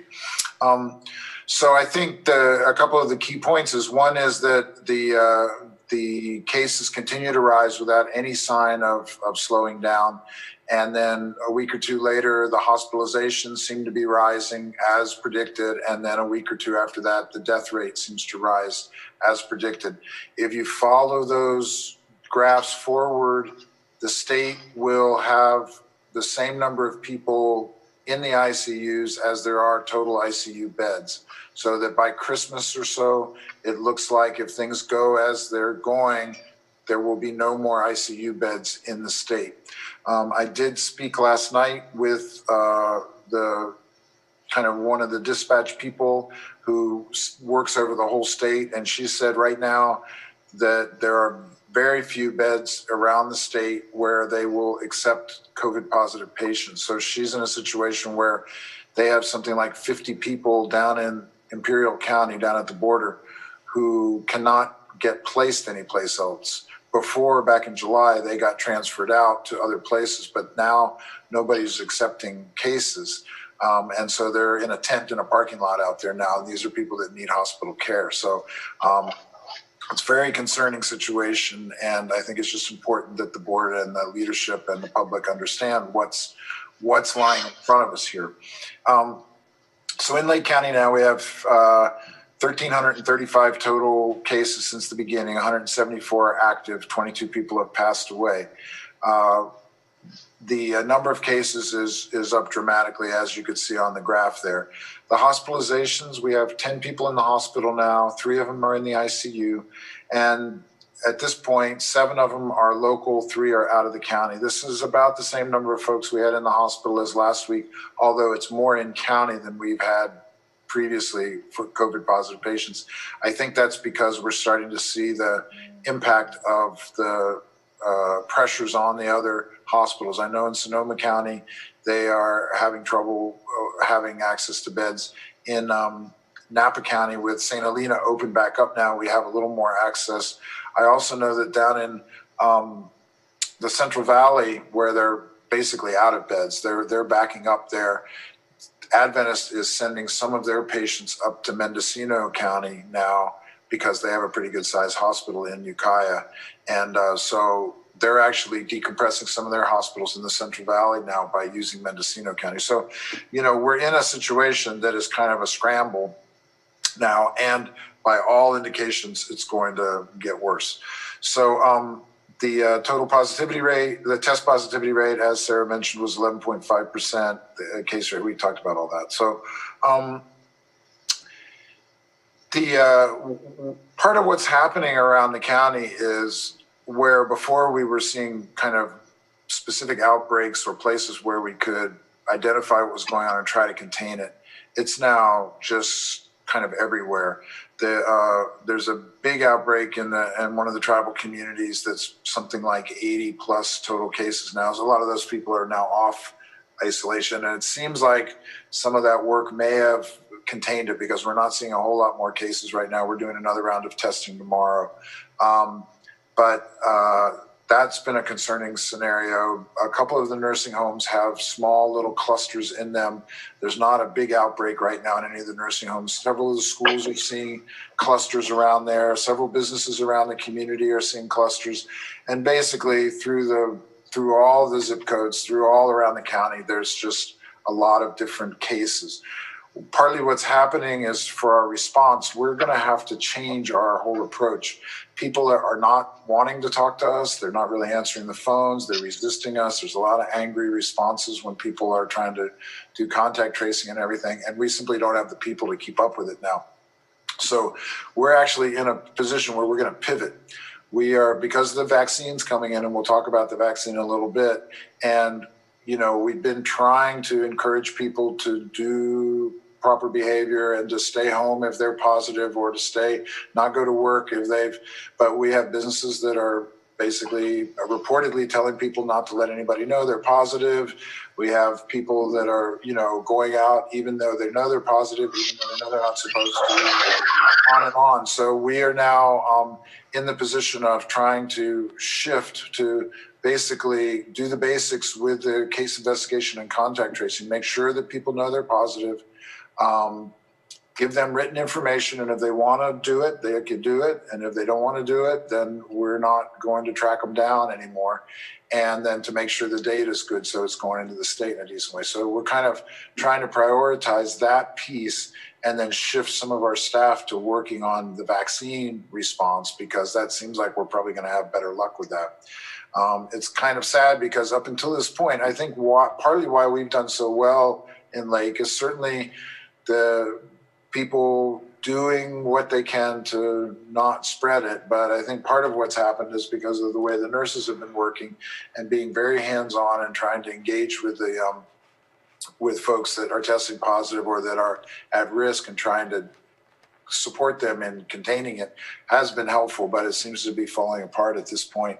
And so we're going to pivot to working on and focusing on the vaccine. So let me just kind of go through some of the specific details about things just so that people are aware.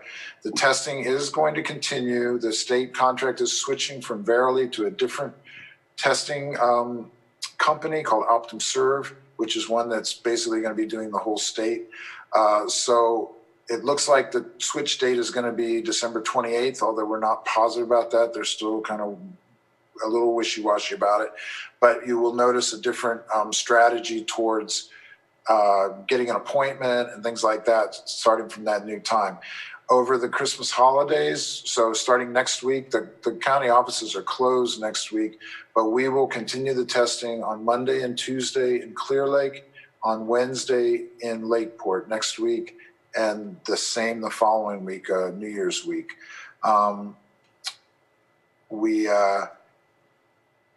Also, we are going to be shifting some of the sites. So we've been working at going to 4 sites around the county, but the 2 of the less frequent sites, we weren't getting the numbers we needed. And so with the new contract, they're not wanting to continue with those. So we're going to eliminate the Middletown site and the Upper Lake site after tomorrow. So Upper Lake will be on tomorrow, but after tomorrow, there won't be any further Upper Lake sites. Both of those sites, we're really sorry about that. We're proud of going out to all around the county like that. It was a good thing. And now we're not able to do that. If we get an outbreak in one of those settings, we're going to try to do what we can to put a stand-up testing site out there, which is what we've been able to do so far in some of the other places. So I can't promise that, but that's our intent. And we're not interested in, withdrawing support. We're trying to expand support, but we're needing to kind of focus our resources a little bit. The contact tracing, as I said, is really shifting. They will get their notification, and there's an online survey they can do to give some of the information in, which will be one of the ways of helping to do that. And we're going to be giving people information or links to how to isolate and quarantine. If there's questions or concerns, they can contact the Mohawk line. The other thing is the Mohawk line is still open Mondays through Fridays, 8 to 5. The next 2 weeks, it'll be Mondays through Wednesdays because of the holidays, but we are planning to continue that indefinitely. There's also this California Notify app that you can get on your phone that also does some contact tracing notifications. You can go online and find out about that if you're interested.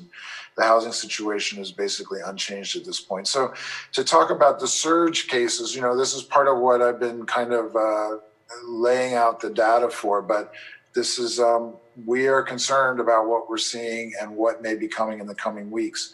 We're meeting weekly with the hospital partners and with the EMS, and the local hospitals do have some capacity to increase surge, but I don't think it's going to be the answer to all of the questions with this. And our model here has always been to transfer people out, but if all the places you transfer people out to are full, what are you going to do then?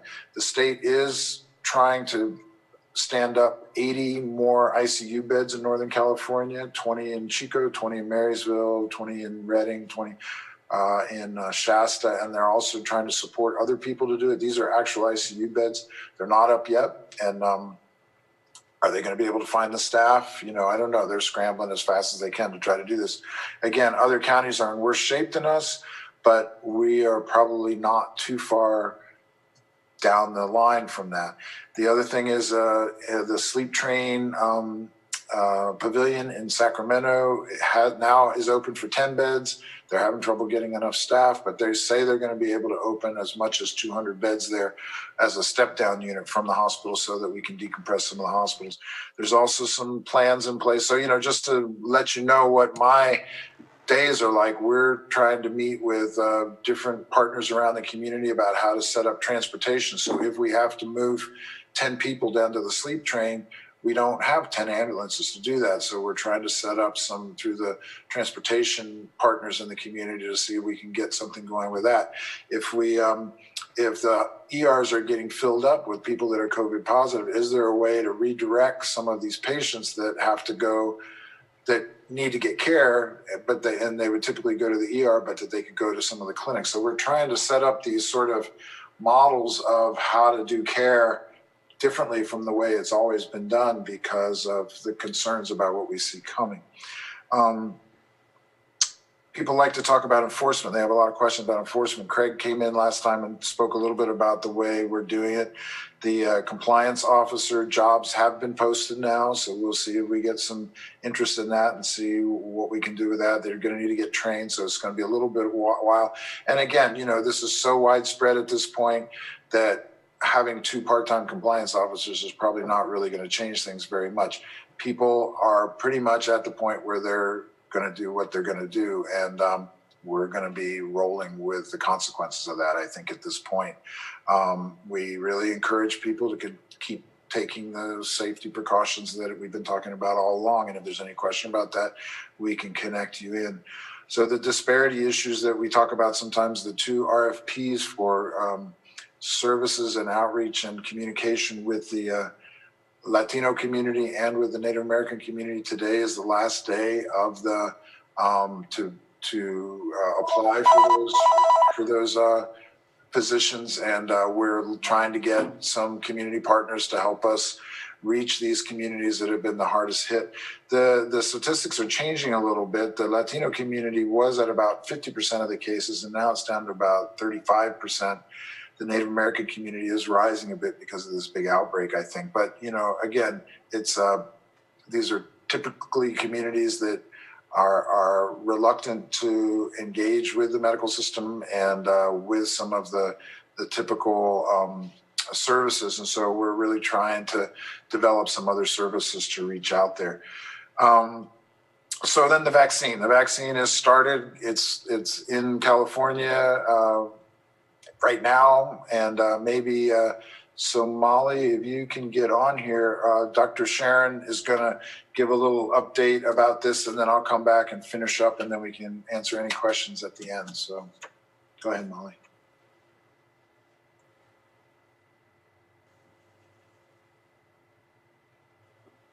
There you go, Molly. Good morning. Thank you so much for allowing me to be here today, and thank you, Dr. Pace. And thank you, Chair and Supervisors. I would like to just go over briefly what we know about the vaccine and what we're working on specifically for the community. As many persons know, the vaccine was approved, the Pfizer vaccine for COVID-19 was approved over the weekend, and there were numerous meetings to go over the technical details and safety and efficacy of this vaccine. Those meetings were so well attended that some of them actually had to be recorded to be shown at a later time because the events were capped out at 20,000 healthcare professionals from all over the country. So it's a very, very big moment here.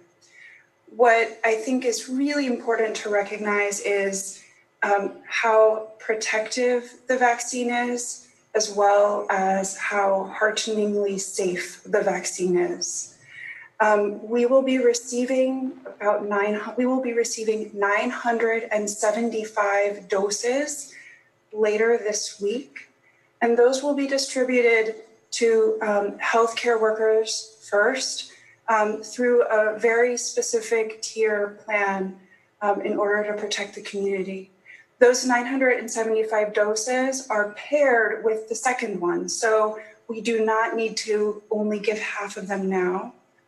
So we will be able to immunize 975 people with this first round in 2 series. We're coordinating with our local hospitals as well as EMS. And I would like to then talk a little bit about how very impressed I am by the safety data I have seen for this vaccine. I think it's really great to know that mRNA treatments, like this vaccine specifically, are used elsewhere in medicine. And I think that's very heartening. And one of the roles that Dr. Pace and I have is sort of, it's our job to worry so that if the rest of the community doesn't have to about these safety concerns. So I really poured over the data about who's most vulnerable to have a problem with the vaccine because of an immune system issue or something like that. And I am so heartened and impressed by how safe the vaccine is for the persons it's approved for, and exactly what that means for the entire community and how safe the vaccine is. The faster we can get everyone who is eligible immunized, the better our businesses will do, the better our families will do, and the better chance that each person who we want to spend the holidays with, who we may not be able to spend the holidays with this year, will be alive to spend the holidays with us all together next year. I am really hopeful that we can roll out the vaccine as quickly as possible to every person eligible in Lake County. And we have a coordinated effort with a fabulous team led by Dr. Pace, including our nurses. And we'll be submitting more information with the public campaign as it rolls out. So thank you so much for your time this morning and allowing me to be here. And thank you, Dr. Pace.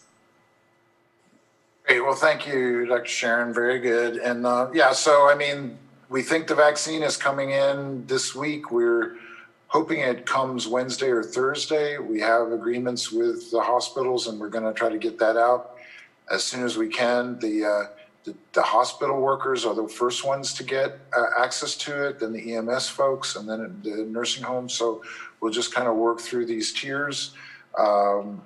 We are ordering weekly, so the Moderna is coming in next week, and we're going to try to get more Pfizer. So, you know, this is just going to keep rolling in, and we're going to keep working with it. There's a lot of nuts and bolts to it, but we got a lot of smart people working on it. So, and we're lucky that the local healthcare partners are so on top of things with us. So, you know, I think basically just in closing, we're in this very challenging time. I think the next couple months are going to be something like we're not used to seeing, and I'm not seeing in my 60 plus years. So, you know, it's very worrisome. And I think the more people can stay home and stay out of public and stay away from things and think about a Christmas with just your household, that's really going to be a lot better. We're going to see a lot less suffering the more people that can do that. If you can't do that, then we'll deal the best we can with what comes. But that's really what we're planning for, kind of major disruption of the hospitals and of life here. So the more people can just stay home and lay low and then get vaccinated as soon as they're able, it'll be better. There is light at the end of the tunnel with this vaccine.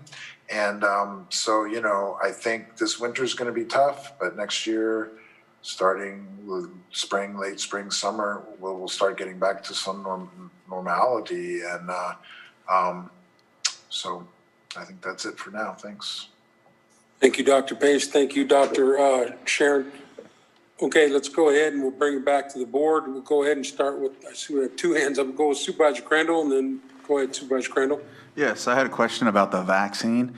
Is it similar to, like, you know, and I don't mean similar to the influenza vaccine, but the type of vaccine it is? So, for example, you could actually catch it again in the later future at another time if you don't keep getting it every year? Or is it more like, for example, like a smallpox vaccine where it just takes it out completely and you can't catch it ever? I just wanted to ask that.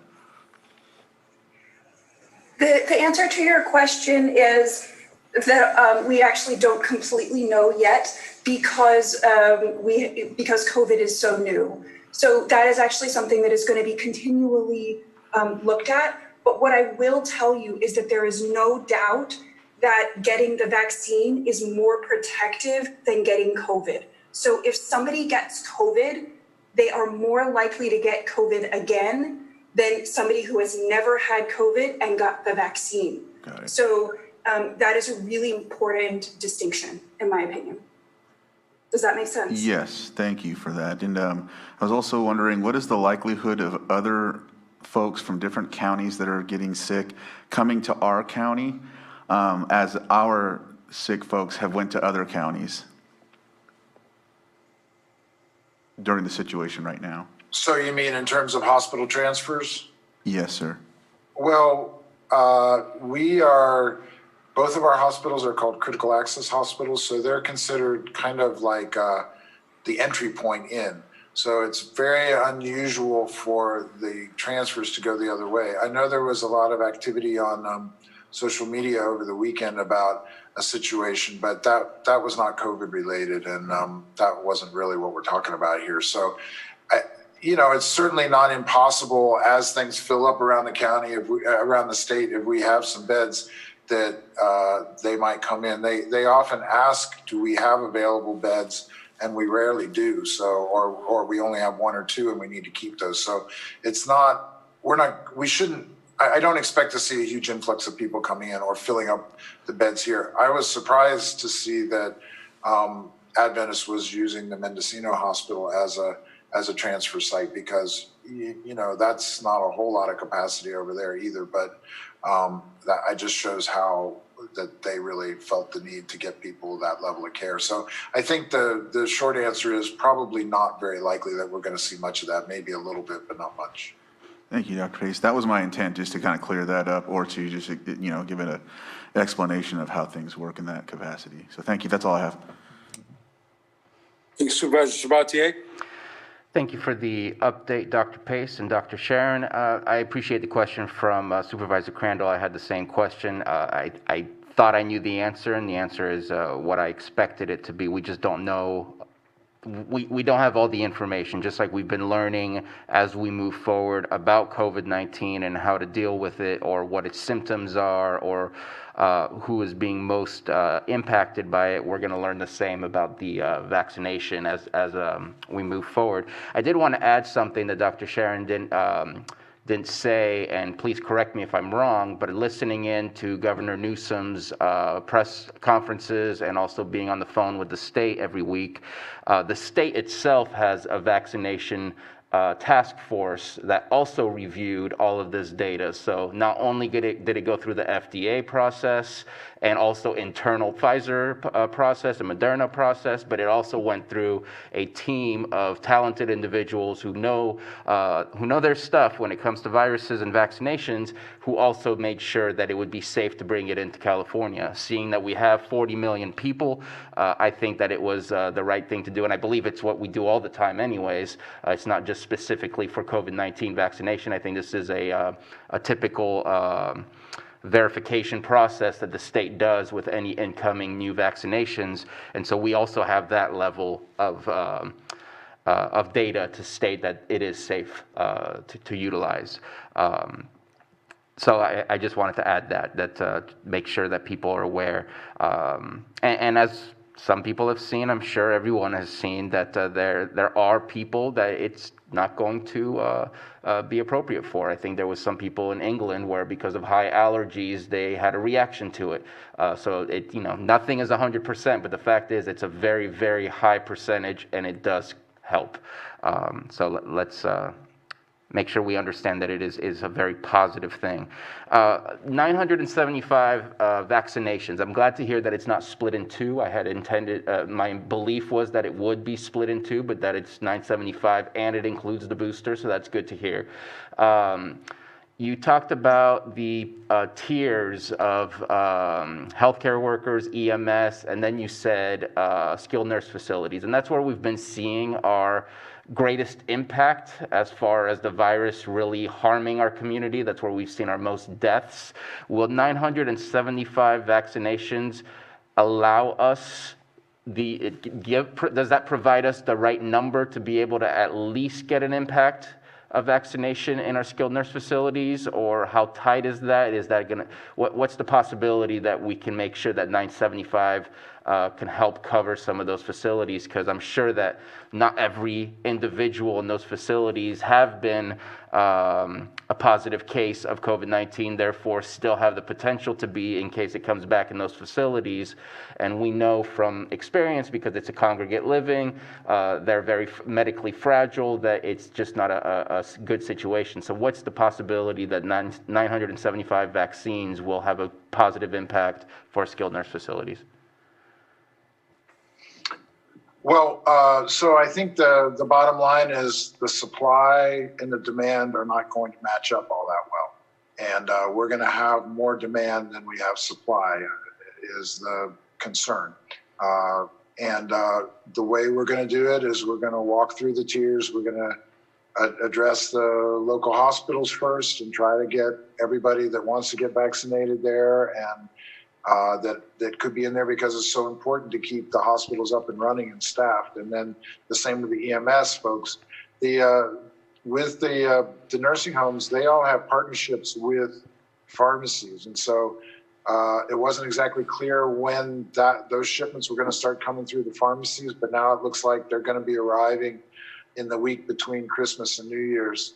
And so if we have enough after we do the hospitals and the EMS guys, we'll start with the nursing homes. But we also know that before the end of the year, the pharmacy chains are going to be bringing in vaccine and are going to be actually going out to the nursing homes and administering it to the staff and the residents. So, presumably by the first or the second week of January, we're going to have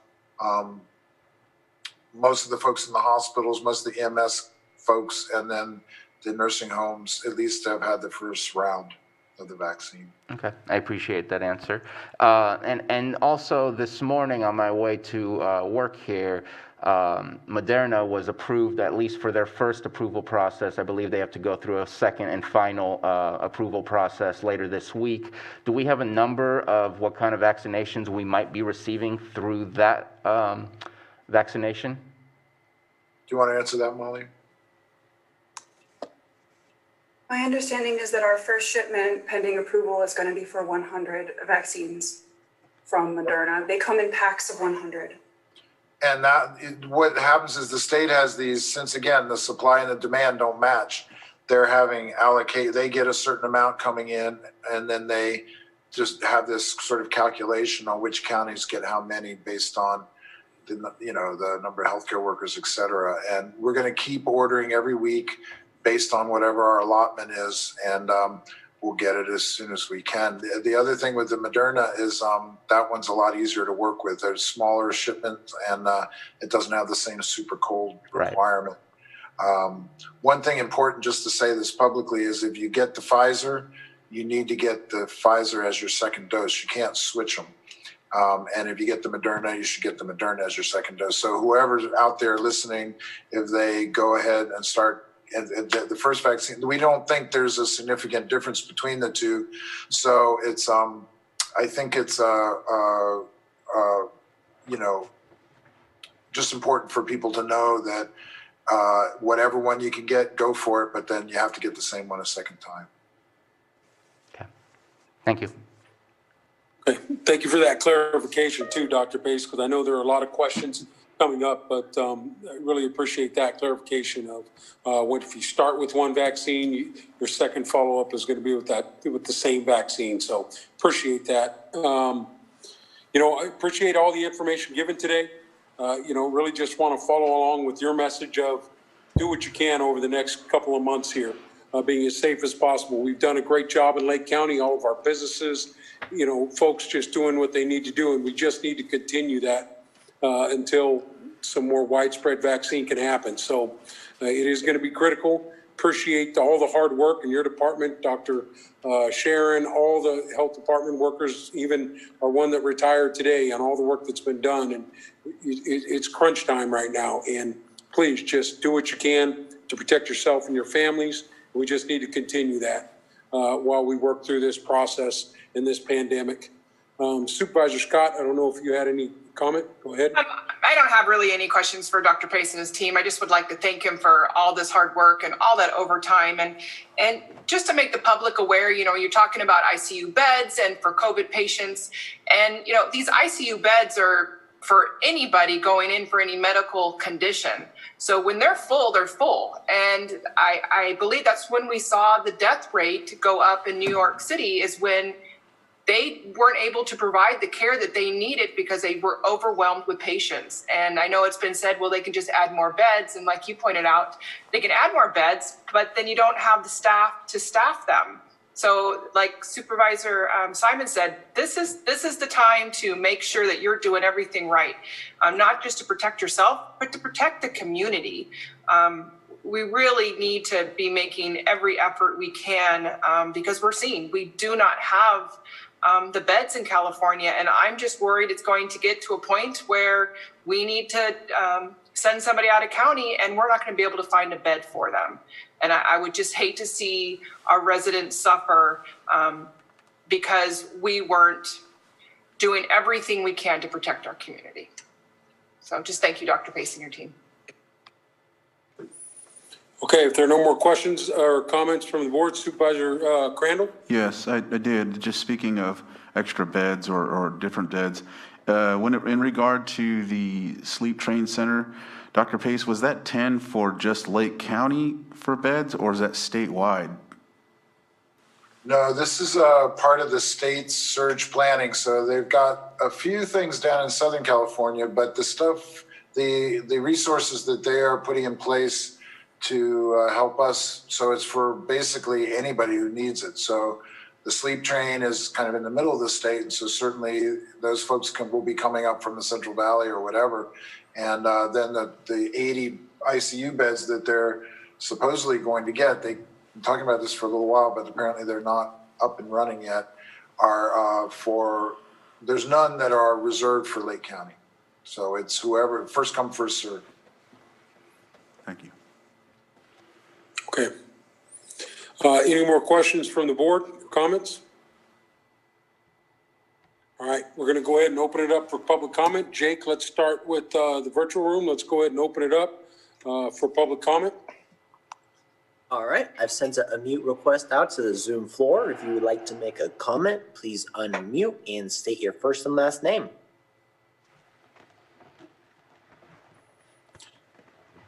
I do not see any hands up, Jake. If you see something I don't, go ahead and. Nope, it doesn't. I'm not seeing anything, and I don't have anybody that brought up any interest to speak to me. Okay. Through chat or anything.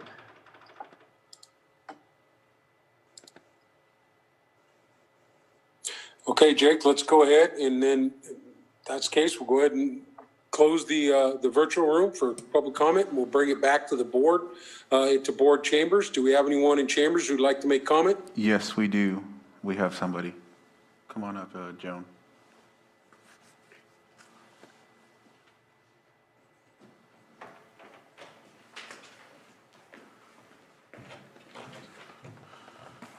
Joan Moss. I want to commend Dr. Tate and his staff, and I want to verify again the COVID hotline phone number, make sure I have it correct, 263-4187? Let me check. Is that it? I'm going to check here real quick. COVID-19 hotline. And just to correct you, it's Dr. Thank Pace, you, not Dr. because Tate. there were people on the radio station, programmers who did not know that number, and people would call in. And I know that Dr. Tate speaks with one of our presidents at the radio station quite regularly. What I appreciate is the two-way communication that Dr. Tate has instituted.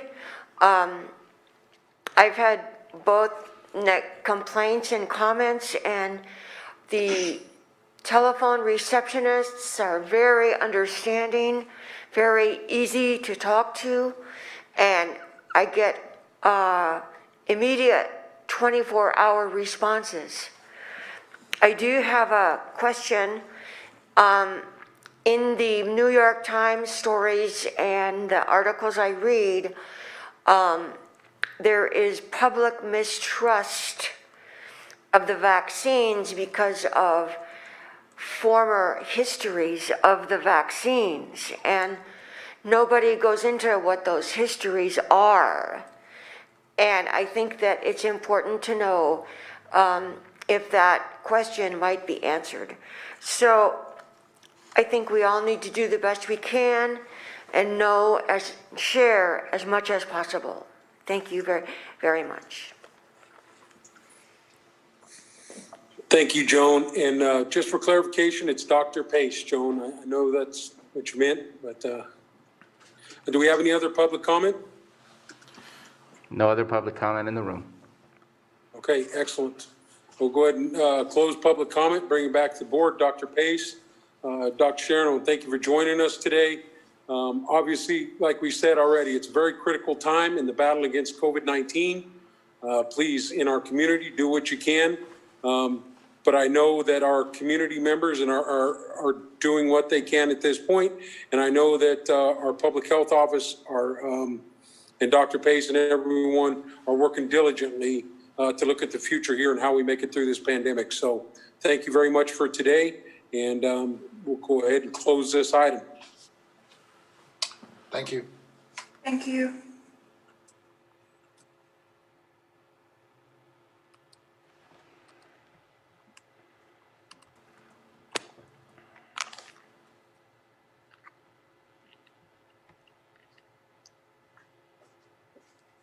Okay, moving right along, that was our 10 a.m. item. Let's go ahead and we'll move to our next item on the agenda, our 7.2 item. 7.2 item is a consideration of awarding bid number 2024 for the supply of bulk number 2 red diesel fuel, number 2 clear diesel fuel and unleaded gasoline, and B, accept and sign Westgate Petroleum bid for number 2 red diesel, and C, accept and sign Westgate Petroleum bid for number 2 clear diesel, and D, accept and sign Westgate Petroleum bid for unleaded gasoline, and E, authorize the chair to sign the agreement between the county and Westgate Petroleum. Thank you, Mr. Chair. This will be presented today. Yes, Stephen Carter, who serves as our purchasing agent for the county, is going to present this item to you. Good morning, Board. Stephen Carter with the Admin Office. Staff solicited competitive bids on November 16th for what you just mentioned, which is what we call the bulk fuel bid. Number 2 red diesel, number 2 regular diesel, and then clear gasoline. We received 2 separate bids from local vendors, Redwood Coast Fuels and Westgate Petroleum. Redwood Coast Fuels bid was 29 cents, and let me clarify what that means is there's an OPUS daily amount for fuel out of San Francisco, and whatever that base is, the 29 cents is what their margin is. So that allows them to charge us 29 cents above that rate per day. And Westgate Petroleum's bid was 27 cents. And this plans to be a 3-year agreement between the county and Westgate Petroleum. We did submit an addendum to the bid, which the reason for that addendum was to add the city of Clear Lake about, I believe it was, about 20,000 gallons of fuel, so that Westgate, or the winner of the bid, will provide fuel to both the county and the city of Lakeport, which is about 147,000 gallons. I did also receive from Redwood Coast a couple questions. Can you clarify that? Because you said city of Clear Lake and then you said city of Lakeport, but I think you only meant the city of Lakeport. Didn't mean Clear Lake, city of Lakeport, I'm sorry. Yeah, just wanted to make sure. Sorry about that. There are 2 questions from Redwood Coast that they would like brought to the board's attention and answered by Westgate Petroleum. If you don't mind, I would like to read them. Okay, go ahead, Stephen. So it's actually more of a statement than a question. Number 1 is, we bid diesel on the basis of California Air Resource Board specification number 2 diesel for on-highway use, as well as the same with the approved red dye additive for off-highway use. Others dilute this fuel with bio and renewable diesel, both of which present performance and storage issues. This happened in a few of the fire protection districts in Lake County and many of the CAL FIRE districts in Mendocino County during 2019-20. The benefit to the vendor is a lower product cost, allowing the vendor a competitive advantage, as the fuel they intend to deliver is not the OPUS identified product of CARB spec diesel. And that's the end of number 1, so I'd like to ask Claude Brown from Westgate Petroleum how he would like to respond to that. Good morning, everybody. Hopefully you can hear me. Yep, good morning, Claude. Good morning. What I can tell you, and I'll try to show you this here, is hopefully you can see it on the thing. Right here is a loading document from our supplier, which carb spec. It does contain up to 5% bio. That is what we buy in the state of California. And that was clear diesel. Here's the red diesel. Does the same thing. Says carb, meets carb spec with the 5% bio. That's what we provide and what's pretty much loaded at all the racks. Okay. Thank you. And is there a way to possibly test any fuel that we currently have? You can test all the fuel you want. Just asking, I don't know. Yeah, So the yeah, question- we can take, if you wanted to pull a sample and take it to a lab and say, hey, does it meet carb spec?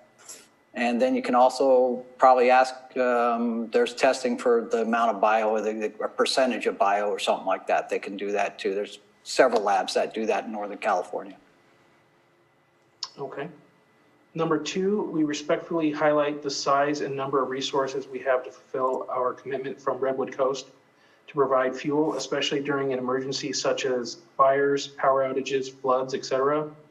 We are the only fuel vendor with a bulk plant in Lake County as well as 2 neighboring counties that also transport our own fuel from the refinery to those bulk plants.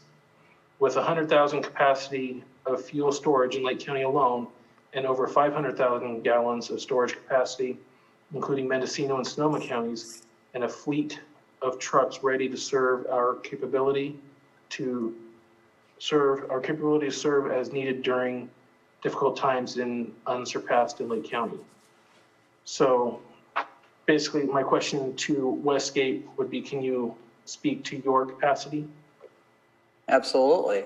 I got more capacity than you have storage, number 1. Number 2, I've got backup supply in various locations throughout the state, not just here in Lake County, but it's more about supply from, most of our product comes out of the Bay, but there's supply in Sacramento, also in Chico, that kind of thing, in case of something happens outside the county that affects supply.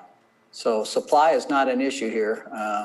We move several million gallons a year. Supply is not an issue. Okay, with that in mind, I'll turn it over to the board. All right, thank you very much, Stephen. Thank you, Claude. All right, any questions from the board at this point?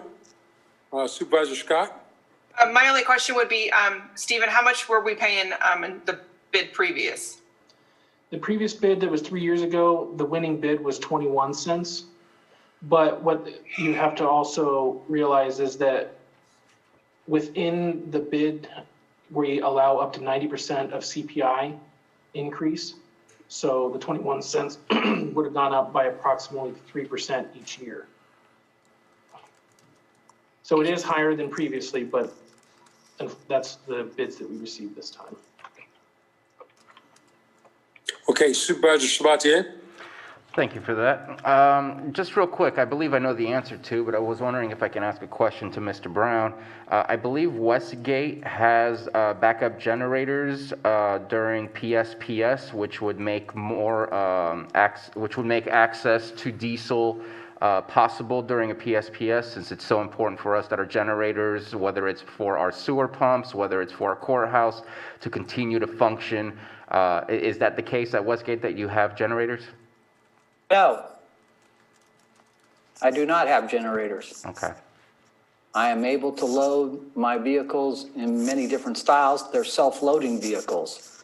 And during the ridiculous PSP deals, we have had to resort to reloading, and all individuals that have required, we do have a system, I'll put it that way, as to who has priority. And those who are buying year-round from me have priority. So when Walmart calls me and asks me to fill their generators, they kind of go to the bottom of the list. You're right on storage. We all have to manage our resources, but we got plenty of resources to take care of you and our client base. And I don't think anybody will tell you, we let them run out during the PSP for anything. Matter of fact, I think we added on and helped out several clients, even the guys that created the PSP. Okay. All right, any other questions from the board? All right, let's go ahead and open this up to public comment. We're going to go ahead and open up public comment. Do we have anyone? Jake, let's start with the Zoom room. All right. I sent a unmute request out to the Zoom floor. If you would like to make a comment, please unmute and state your first and last name.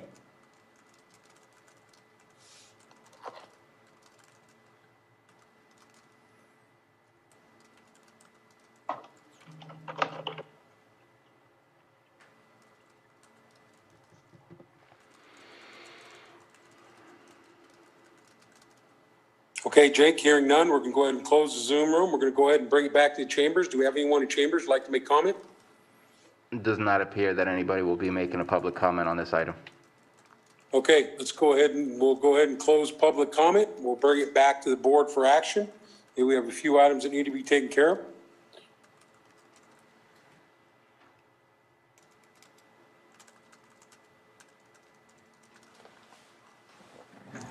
All right, would any of the board members like, go ahead, Supervisor If I may Sabatier? make a clarifying question, and I appreciated the response from Mr. Brown, but I'm looking for a more direct response. If we approve this, the bid that you provided us, that we're looking at to approve right now, that would put us on your priority list during a PSPS because we would be purchasing gas from you year-round, correct? Correct. Okay. I wanted to hear that we would be on the priority list, and I appreciate you making that statement. Just so you know, emergency services take priority over everybody. That's number one. And then we start coming down the list, depending upon what entities are involved in getting things going. We help them next, and then it falls into our customer base and all that. So that's how it works for us. Okay. No, triage is always normal. Okay, I'm ready to move forward. All right, let's go. Go ahead, Supervisor Sabatier. Let me get to the agenda here. And I move to award bid number 20-24 for the supply of bulk number 2 red diesel fuel, number 2 clear diesel fuel and unleaded gasoline. Could I do all of these, or do I need to do each one and then say to Westgate Petroleum? Cool. That would be a clarification for Anita. Can we do it all in one motion or individually? If all the bids are being awarded to the same vendor, you can do them all at once. Okay, so I move to award bid number 20-24 for the supply of bulk number 2 red diesel. Number 2, it seems A and B are slightly the same yet different because I'm saying red diesel again. Number 2, clear diesel for unleaded gasoline to Westgate Petroleum, and authorized chair to sign agreement between the county and Westgate Petroleum. Is that correct, Ms. Grant? I think there's one for unleaded gas too. Yeah, I did the unleaded. Oh, okay. I did the number 2 red diesel, number 2 clear diesel, unleaded. Yeah. And award the bid to Westgate Petroleum and authorize chair to sign agreement between the county and Westgate Petroleum. That's fine, sir. Okay. Second. All right, seconded. Go ahead, Johanna. Okay, Supervisor Sabatier, Aye. Supervisor Crandall, Aye. Supervisor Scott. Aye.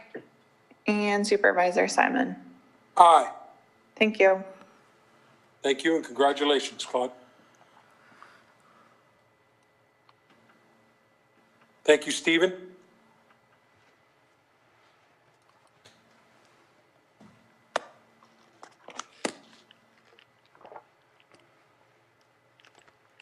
Thank you all. We look forward to the next 3 years of working with you.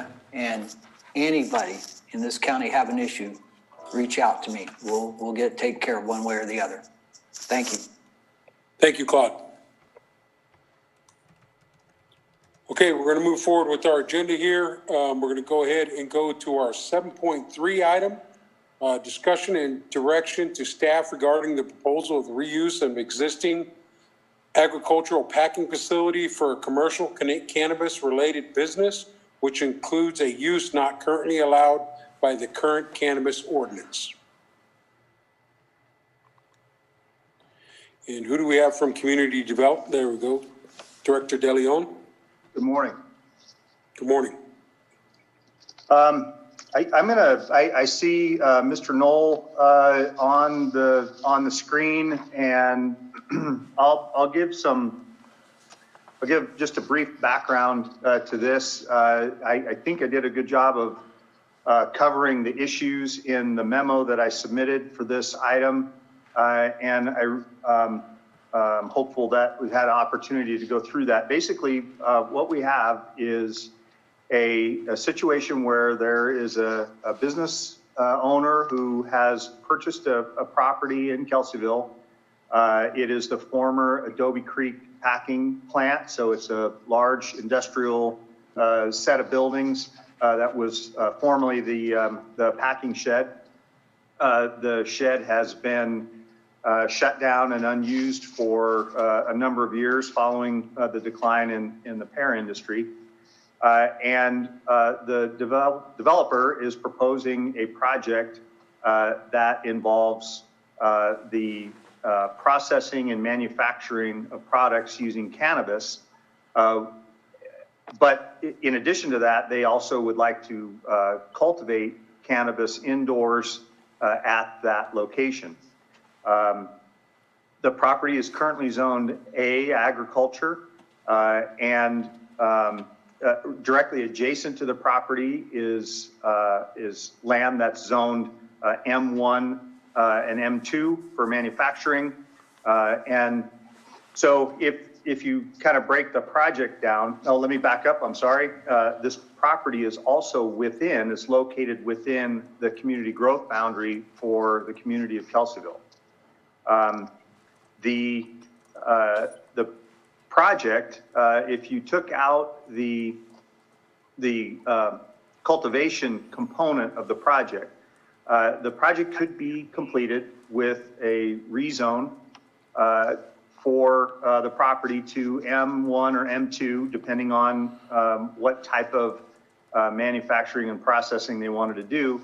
And staff feels that we could support the rezone of the property to accommodate the use of the building as in the manufacturing of products and processing of products as proposed.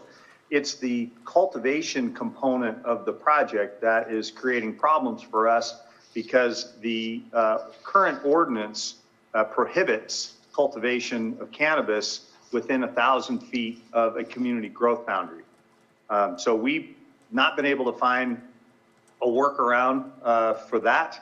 And the business owner and developer and through his consultant, Mr. Knoll, have proposed a solution to that, which I've included as option number 1 in your staff report.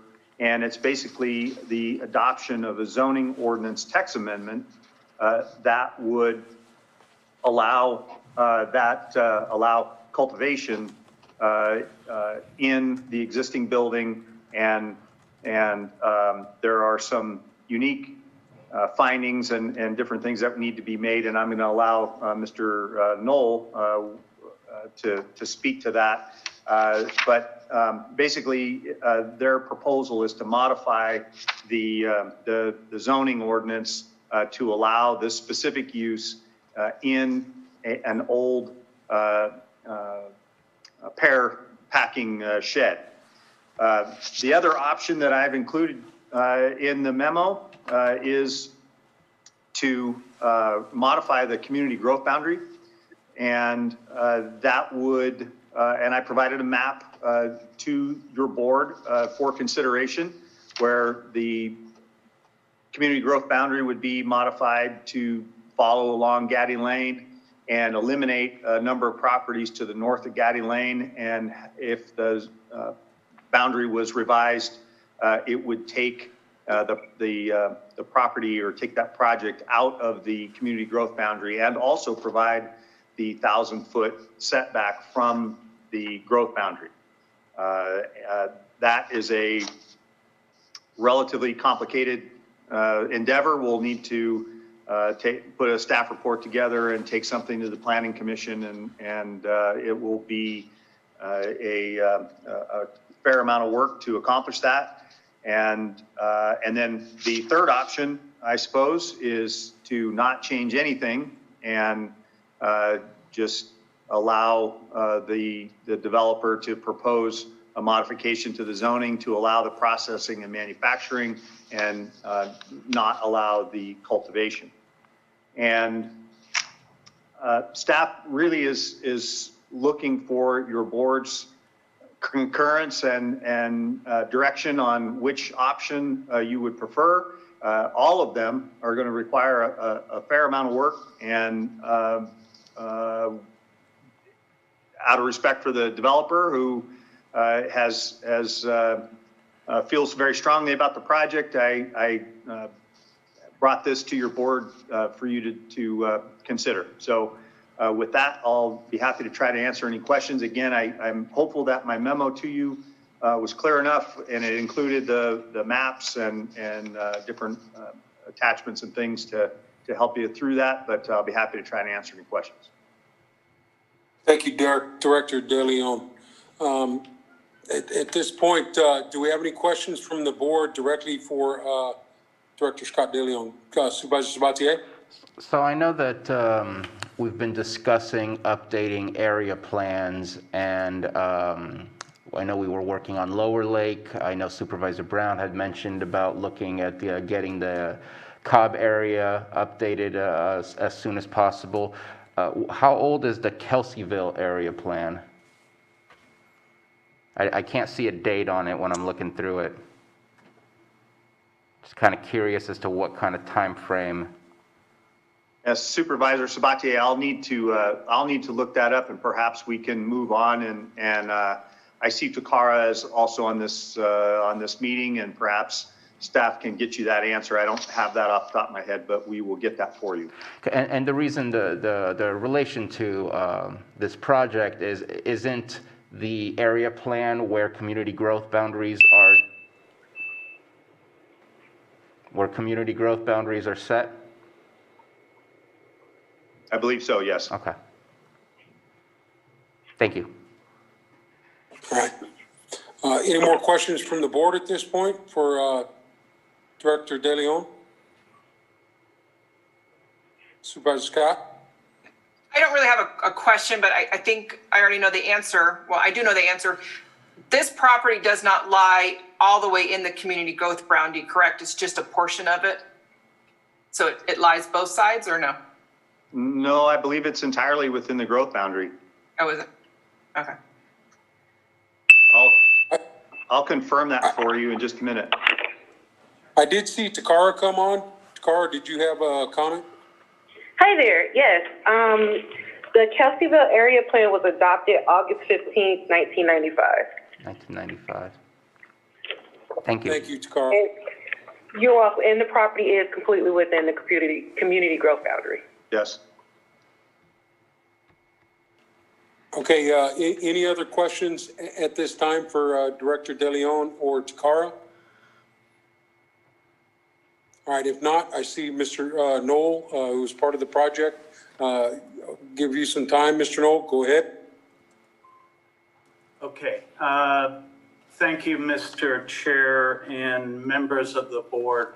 My name is Richard Knoll, 825 South Main Street in Lakeport.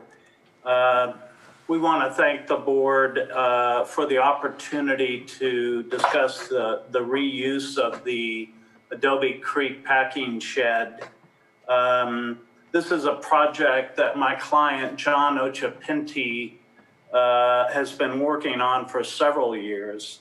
We believe we put together a proposal and a strategy that is in the public's interest And that really could be applied to a number of other packing shed facilities if the need arises. As you may recall, there was actually a study done several years ago by the county looking at the reuse of these packing sheds. So there is a broader issue here.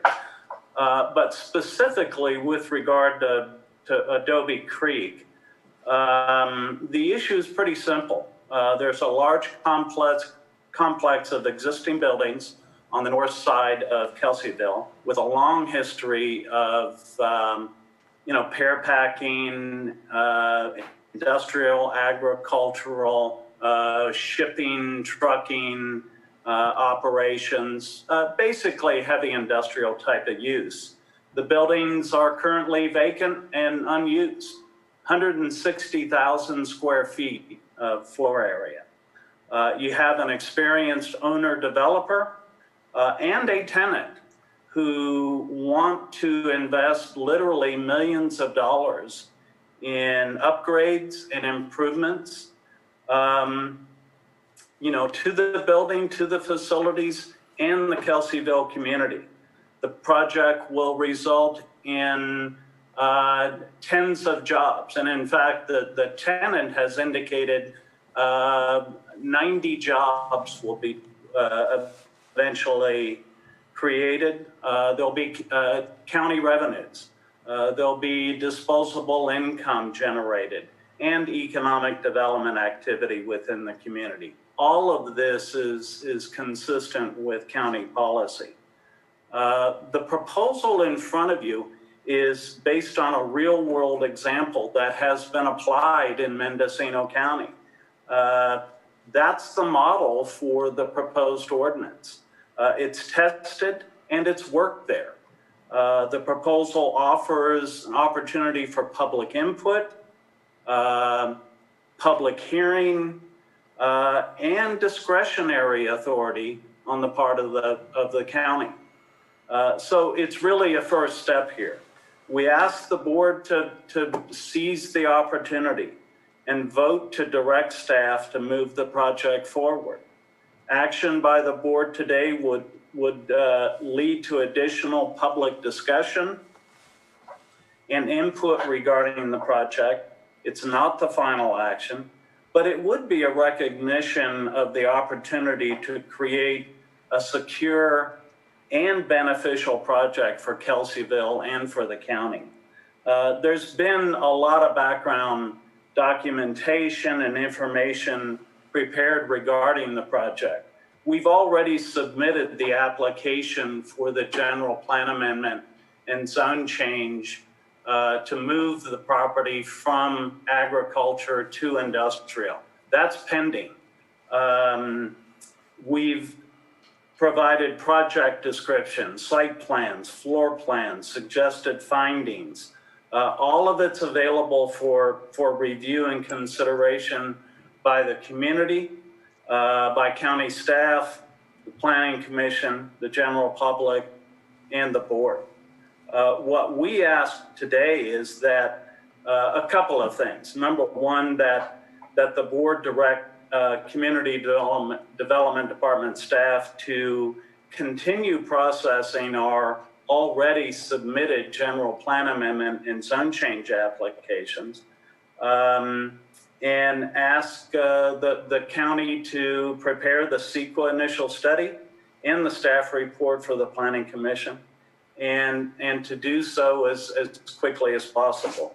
Number two, we ask the board to approve the proposed zoning ordinance text amendment modeled after that Mendocino County ordinance to allow reuse of the existing agricultural packing facilities for indoor cultivation and related uses, subject to major use permit, and direct staff to bring that back for your consideration. We think it's a win-win for the county, for the town of Kelseyville, and certainly for the project itself. The alternative is letting the building sit empty and vacant, and I don't think that's good for anybody. So with that, I'll end my comments. I believe Mr. Ochapinti is on the Zoom meeting as well. He may have some comments. Well, at this time, Richard, I want to thank you for your information. I'm going to go ahead and bring it back to the board.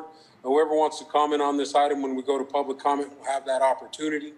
But I just wanted you to, get that first part out there. So Thank you. I appreciate it. At this point, we're going to go ahead and bring it back to the board with any more. Want to find out if we have any more questions directly for Director De Leon about the 3 proposals that were brought today about the reuse of the packing facility. So I'm going to ask one more time for board members if you have any comments on the proposals that were presented today. Supervisor Sabatier?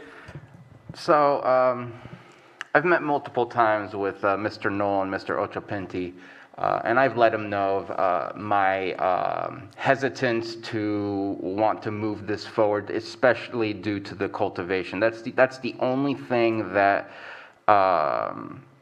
just puts a barrier that I'm not understanding how it is that we can remove in the appropriate way.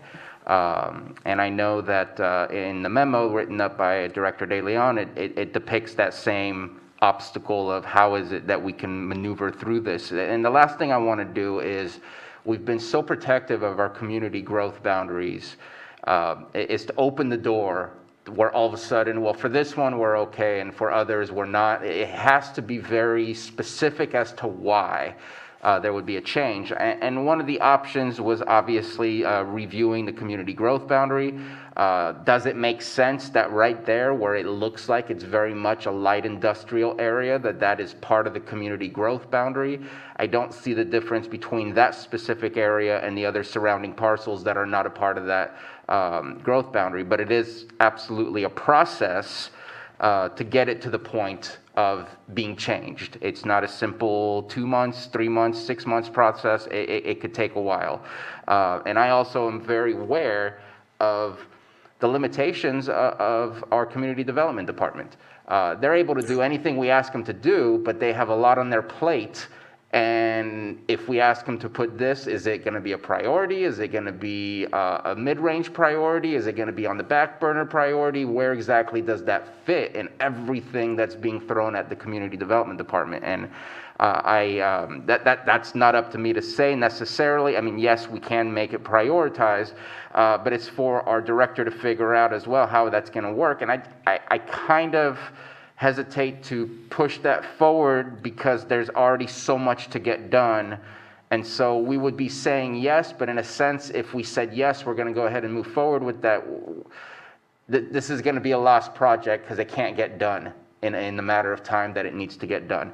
Last week, I talked about how processing plants struggle to be completed here and to be erected here in Lake County.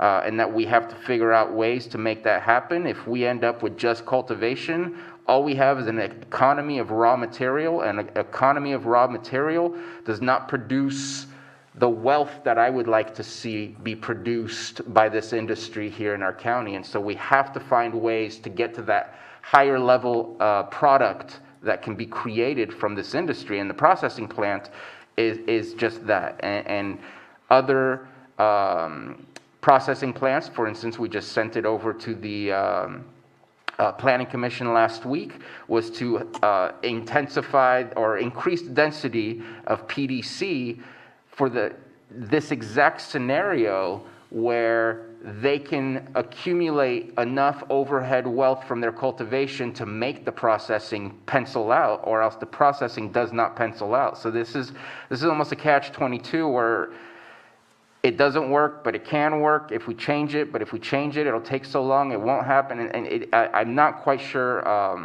how any of the options are going to result in what it is that the applicant is trying to do, because time is definitely of the essence. So I have a question. I know it's still in the community growth boundary, and number one, I'm all for the processing being there. That we know can happen. That's a rezone. I'm in favor for that. It's the cultivation again that's kind of the thing that stops me.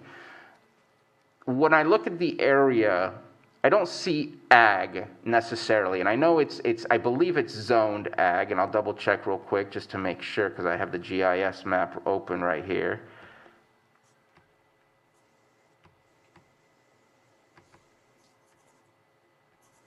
And it is ag. We don't have, and wondering if this complicates things or if it could be a way to solve this, we don't have what's called an ag industrial zone. And this to me is very much an ag industrial zone. You're not just growing crops in that area, you're processing, you have a lot of movement of big trucks. I mean, if you look in the area, it is definitely an industrial type of zone more so than just straight up ag. Would an overlay of an ag industrial have the possibility where it's only allowed for indoor, only allowed for mixed light use type of thing, have the capability to be a better fix to supersede the community growth boundary, or is it really just that we have to fix the community growth boundary? And I don't know how comfortable I am with that. I'm just looking for options, because right now our options in our county are vastly limited in being able to get to the higher level of the industry, and I want us to be able to get there. And maybe this is not the right place, and we need to look elsewhere, but I'm just looking for what makes that possible. Would adding an overlay zone specifically to creating these types of things, rather than just an ordinance that allows it on ag as is, would that be any different? And I'm looking at Director DeLeon for a potential response.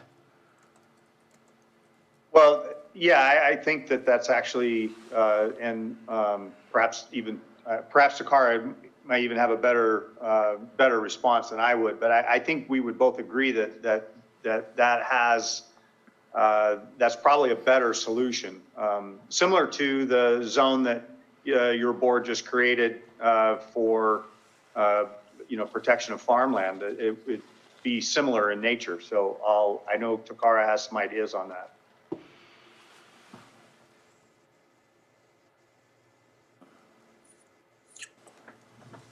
You're still on, there you go. Oh, we can't hear you, Takara. You're off mute, but we can't hear you. Sorry, I don't know how to use technology today. Yeah, that actually would probably be a better idea, because then that would solve the issue with updating the ordinance. If you just create this zone, like an agricultural industrial zone, it could also be expanded to other areas within the county, and it would handle the issue of the community growth boundary. So in my mind, you would remove this property from the community growth boundary, create the agricultural industrial zone, and then place it within the agricultural industrial zone. You would have to probably do some text amendments to the zoning ordinance just for consistency, but that would probably be a lot cleaner process because of the intention of what a community growth boundary is. Okay. If I may follow Supervisor Sabatier? Thank you.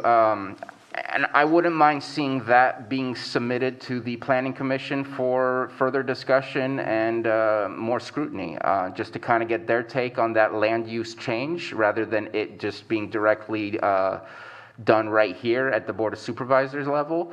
But I'm open to find ways to make this work and provide and also receive the input from the community, not just the letters that we've received, because obviously I don't think the applicant's going to submit to us letters that say we don't want this. They're going to find the people that want to support this, but just to really open it up to the community, and what does that look like for us if we make that change. And I agree with Ms. Thomas that this has application outside of just the property we're looking at right now.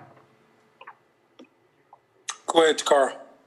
Just one quick addition, we would have to go through the CEQA process to create this zone, if that's what we want to go through. Just wanted to add that. Okay. Okay. All right. Any more questions or comments from the board at this time? Supervisor Scott? I don't have any questions, but thank you, Supervisor Sabatier, for that suggestion. I'm definitely in full support of this project. I think we need to find ways that we can use buildings that are already there, up, and vacant buildings don't do anybody any good. I would, this project does lie in District 4, but it sits right on the line, and the community growth boundary is actually District 5. So because Supervisor Brown's not here, but I see Jessica Paiska is, I would love to hear what she has to say about this because it does affect both of our districts.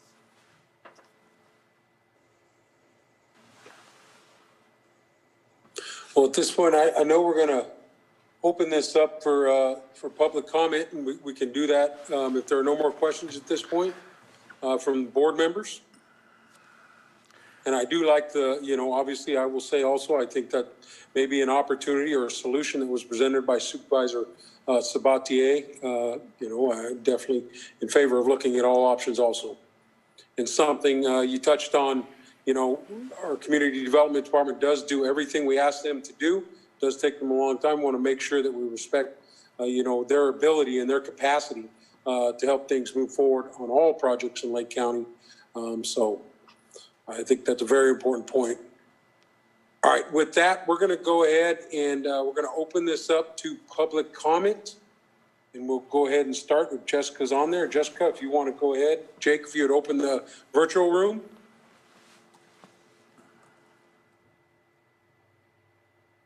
Thank you, Supervisor Scott. I have toured the property, and I agree that having that property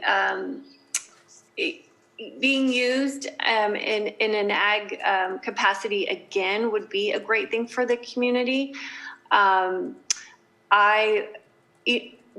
community growth boundary issue is something that I feel like the community needs to decide as a whole. And I have reached out to Mr. Knoll and the ownership to get feedback from the different groups in the community, from the school district to the Kelseyville Business Association, the Rotary groups, to just get a really broad sense of how the community feels. I think that's pretty much the first discussion that we need to have. An ag industrial zoning overlay seems like it would be the cleanest way to achieve this. So that's where I am with this. I really want to hear from the community and see how they feel about this project. Thank you, Jessica. Okay, Jake? All right, so I have sent an unmute request out to the Zoom floor. If you would like to make a comment, please unmute and state your first and last name. Brenna Sullivan, Lake County Farm Bureau. Okay, Brenna, go ahead. Thank you. This was presented as originally as an ordinance that would repurpose packing sheds as a plural. I'm not aware of any regulation that specifically disallows cannabis cultivation in old agricultural facilities. This is an issue with the community growth boundary, not the specific packing shed. I'm not aware of any other packing sheds in Lake County or old agricultural buildings that are within the community growth boundary like this project. It certainly seems more appropriate to review the community growth boundary or establish an ag industrial zone than change the general plan amendment and the zoning ordinance for one particular project. So, Supervisor Sabatier's suggestion on going down that route certainly seems more appropriate given that the issue is the community growth boundary, not the fact that it is an old agricultural facility. Thank you, Brenna. Okay, I see Mr. John Ochipino.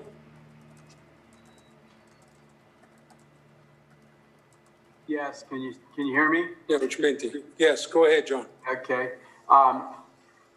Appreciate Scott, number one, and staff getting this to the supervisors board. And I know he's been, I know they've been doing double time, but that's something that I mentioned early on. I'm out of Yuba City, California, and been a developer since I got out of college. And that's been a long time ago. In this area, we're predominantly agriculture out of Sutter County and Yuba County, which are two counties that are next to each other here, separated by the river. We do have an ag overlay zone in some of our area, and it's just for this kind of development, and it works well. And I was surprised when I first started talking to Rich and the board, that there was not an agricultural overlay zone in. I guess it doesn't exist in Lake County. Is that correct?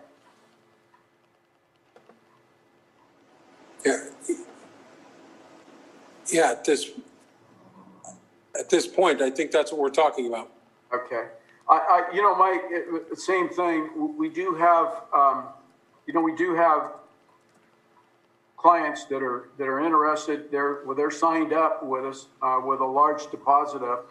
They are fourth generation growers, not their first rodeo. They are some of the largest out of the Bay Area in Oakland, and the gentleman that's fourth generation is from Spain, and that's been the family business for 4 generations now. So that being said, their short product, a lot of their product, one of the reasons they want to do all of the above, but one of the reasons they have to do an inside grow is a lot of their product is for medical use.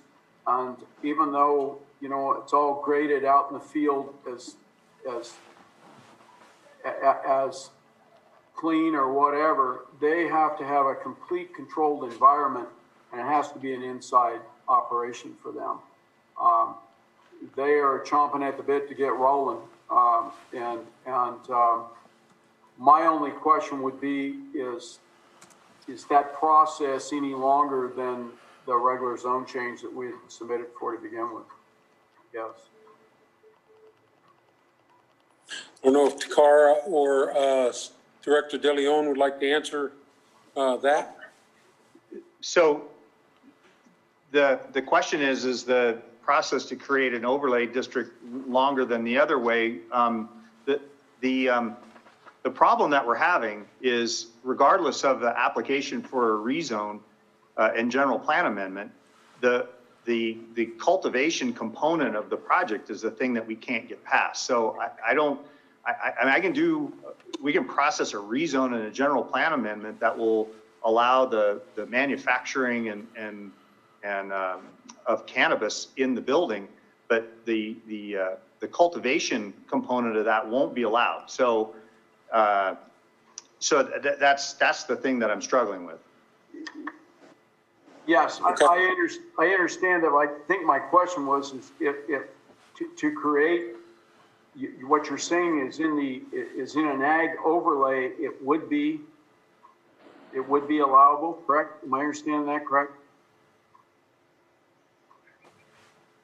Yeah, well, ultimately, yes, we would create if that's the direction that we're provided, then the overlay would allow cultivation if that's the direction that the board wants us to go. Okay.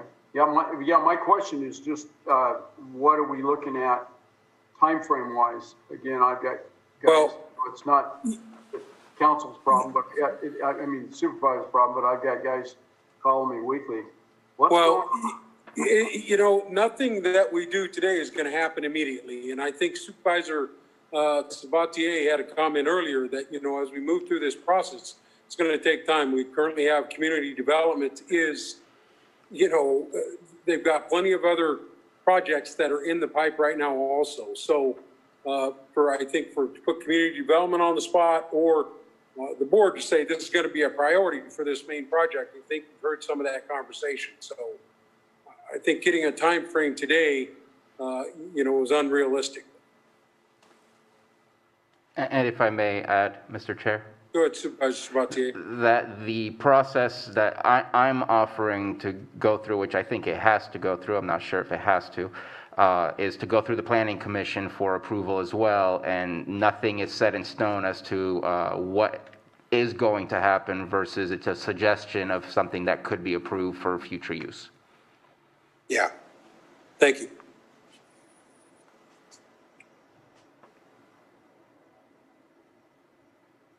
Okay. All right, Jake, do we have any other public comment? Just one more time here, I'll send a mute request out to the Zoom floor. That request is out. If you would like to make a comment, please unmute and state your first and last name.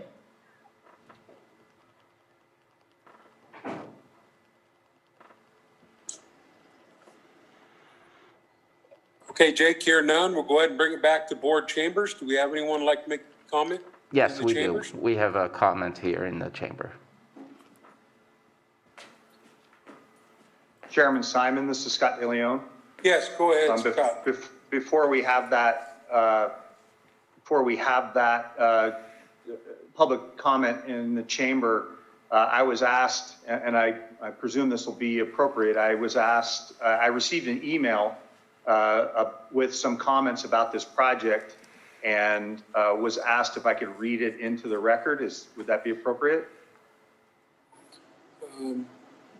From public or? Yes, from the public. Well, let's go ahead and we'll allow the one in chambers to do it. And then, yes, I'll allow you to do that as soon as that's completed. Thank you. Joan Moss. When I first moved to Kelseyville over 40 years ago, I was a boxer at the KP, and I loved it. I met people on my own level, person to person. I had kind of an official position otherwise, and I even wrote a song, and I went and recorded it about the KP. So I think it'd be wonderful if it could be preserved and used for something positive. I also wanted to ask about marijuana patients. Isn't a marijuana patient who lives inside Kelseyville able to grow her or his own 7 plants? Joan, we're Anyway, talking thank about you. the reuse of the packing plant. I apologize if you'd like to have an. This is the KP we're talking about. Thank you. Yeah. Thank you. Thank Same you. thing as the Adobe Creek packing, same building. Yep. Yep. Okay, Director De Leon. Thank you. I received this email from Deborah Summerfield as a resident of Kelseyville. And she writes to me, this is my personal opinion as a resident of Kelseyville. I would like to express my strong opposition to all 3 proposals for the reuse of the Adobe Creek packing related to cannabis.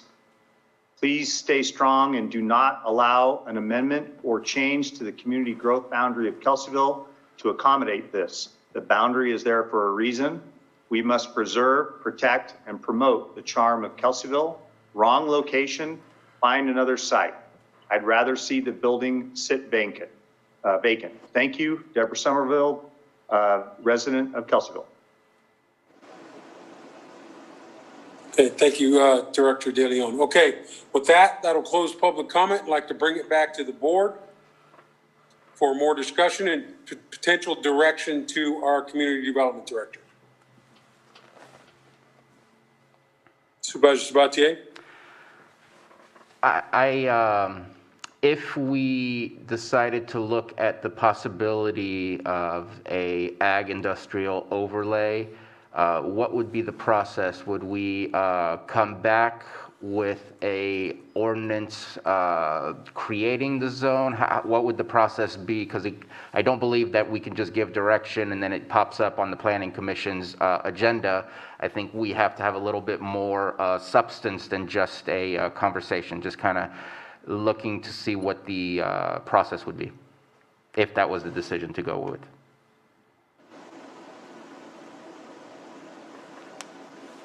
I don't know who would, go ahead. Well, Takara has some thoughts on that. I'll let her answer that. We will be creating a new zoning for the actual zoning ordinance, so we will follow that process. It's a pretty lengthy process.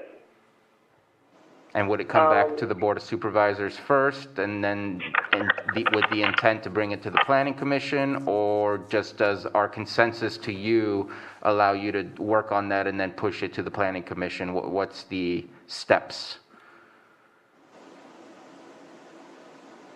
I'm just trying to think. I believe if you all give us enough guidance to go research and bring back to you what the process could be, then you could direct staff to follow that process and bring it back. And then you can vote on it and say, yes, we approve this, go to the Planning Commission and have the Planning Commission sign off. Then we would go through that process. Mr. Chair? Yes, Anita. Staff could develop something in terms of the principles for this new overlay zoning, and your board could do a resolution of intention to the Planning Commission and ask them that they initiate efforts to review and develop something along the lines that your board's indicating. Okay. All right, any more discussion or potential direction to community development on this with the clarification from Anita? Supervisor Scott? I would like for us to go do that process for the ag industrial overlay, and this would give plenty of opportunity for further public comment. Okay. Supervisor Sabatier? And just as a suggestion, since the direction will help create at least a foundational ordinance for the zone, that this be for indoor only. And I'm not sure if mixed light is right or not, but I indoor or in mixed light only. This is not meant to be for any outdoor cultivation. This is an industrial situation. Therefore, as great as can be for filtration and ensuring that odor mitigation is absolute. Okay. Supervisor Crandall? Yes, I had a question. Supervisor Sabatier, you mentioned something about last week, our discussion when it came to what we sent back to the Planning Commission. Would this encumber that as well? What you're talking about, the ag overlay? I think that it's slightly different, but has similarities, because that one was a PDC, and this one is ag, and I don't know that, I would say it's different. Okay. I would agree with that. I think that they need to be separate actions, if I could offer an opinion. Thank you. Appreciate it. And so, just so that everyone that's following understands, any of these options that we were given today for direction would be more time-laden some than the ag overlay, more than likely? Director De Leon, would it take more time to do either one of these options than it would be for the ag overlay? No, I don't think so. I think they're all going to require some level of review and staff time and environmental analysis, and all of them are going to need to go to the Planning Commission. Okay. So I think there really isn't a clear preference one or over the other as far as time goes. I think just for me, it's frustrating being a part of this process in the beginning as a planning commissioner.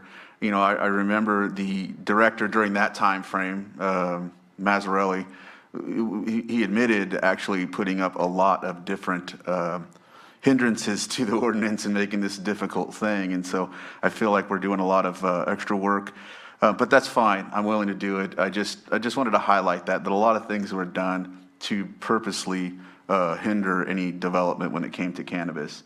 And so I appreciate your work, as a Director De Leon.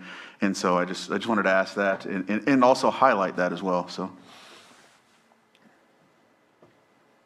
Well, I appreciate that. Again, it's this project, absent the cultivation component of it, and I completely understand the developer's interest and desire to have that and their reasons for it.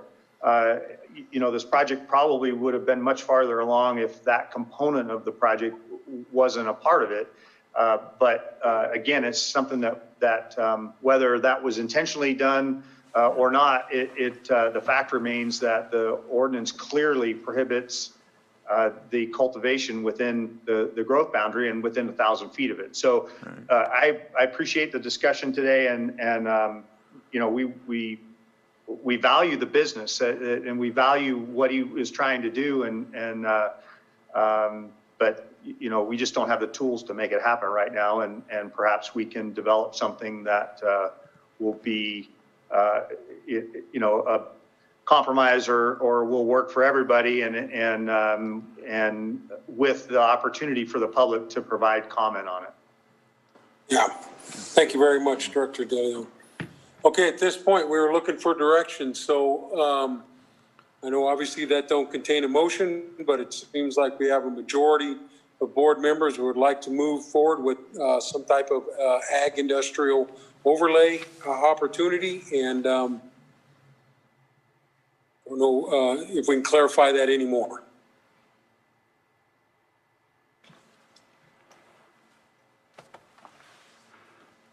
I think that's yeah, just an opportunity to use an ag industrial zone in the way that ag industrial is meant to be used, which would be typically packing sheds. If you were in other places, it would be warehouses and other things like that, and this would not be no different in that sense, other than it would allow for this to be within a community growth boundary, which is only based on land use appropriations through area plans, has already been segregated to the exterior of the community growth boundaries, where the growth there is anticipated to already be industrial or agriculture. Okay, is that enough direction, Takara and Scott, to move forward? I want to say yes. There was one question that I had for clarification. And you do want us to do this analysis of where else this ag overlay zone will be applicable. And I'm trying to choose my words carefully because we don't want to get into the perception of spot zoning, so we can't do it for just one property. I just want to make sure that that's the same understanding. Okay. Yep, yes. I agree with that. The rest of the board members can speak up, but yes, we want to make sure that it's countywide, not individual project specific. Okay, thank you. Yes, yes, but I also wanted to state that I'm fine with the ag overlay. I was also in favor of option one, but I understand now we're going to go with the direction of the ag overlay. So, and I don't want to double the work for CDD to say, yes, let's try to do that too. There's just, so I'm just letting you know that that's how I feel about that, so. Okay. All right, there was no official action to be taken, or is direction to community development, so thank you very much, Scott. Thank you, Takara, and thank you, Mr. Knoll and Ochapente.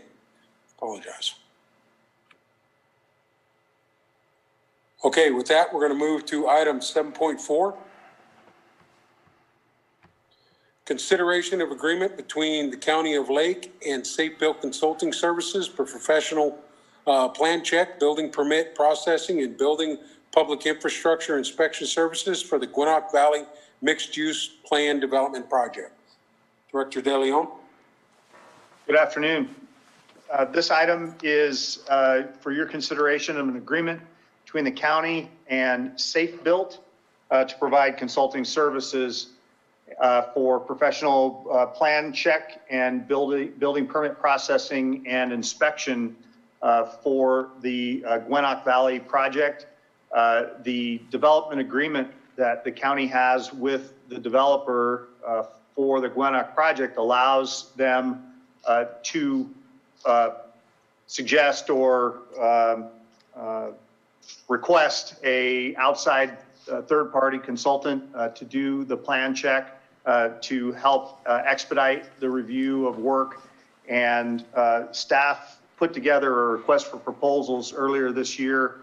We had 5 or 6 proposals sent in, and we provided those to the design or the development group to review, and they have requested that we use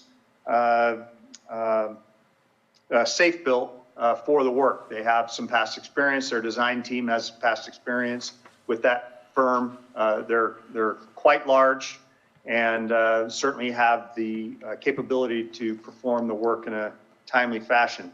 What this agreement does is it is an agreement between the county and Safe Built.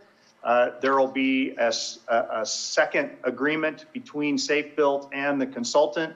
All fees of the consultant of Safe Built will be paid for by the developer. And so we'll be monitoring that and working with the developer and the consultant on that to get that agreement put together. But basically what this is going to allow us is to utilize Safe Built for when plans come in for development of that site, and we'll be able to have that consulting firm do the plan check. And our workload, as you all know, and we've been talking about it most of the morning, our workload in community development is quite high. And frankly, we're just not prepared to be able to handle the volume of work that we expect from this project. So we are happy to have a third-party plan review. We certainly appreciate their help, and it will help expedite the project in moving forward. So with that, I'll be happy to try to answer any questions. Thank you, Director De Leon. Are there any questions from the board? Looks good to me. Yeah. I want to thank you for bringing this forward. Seeing no questions at this point, we're going to go ahead and open it up to public comment. Jake, can you please open the room? Yes, I do think we have one individual who has requested to speak. Okay. I'm going to send a mute request to Palisades Land Use. That request is out.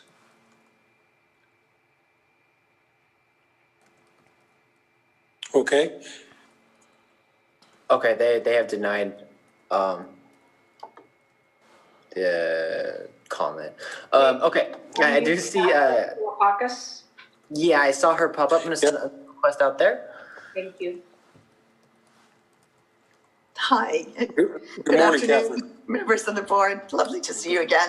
I don't think we had any particular comments. I just wanted to say thank you to Scott. He put in a lot of hard work on working through all those proposals and helping us with the selection process. And I wanted to acknowledge that and say we really appreciated it.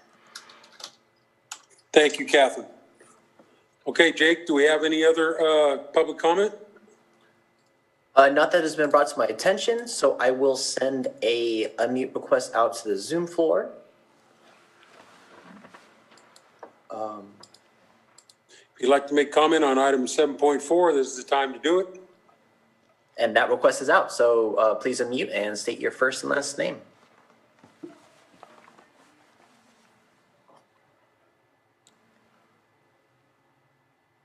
Okay, hearing none, Jake, we'll go ahead and close the virtual Zoom room, and we'll bring it back to board chambers. Do we have any public comment in board chambers?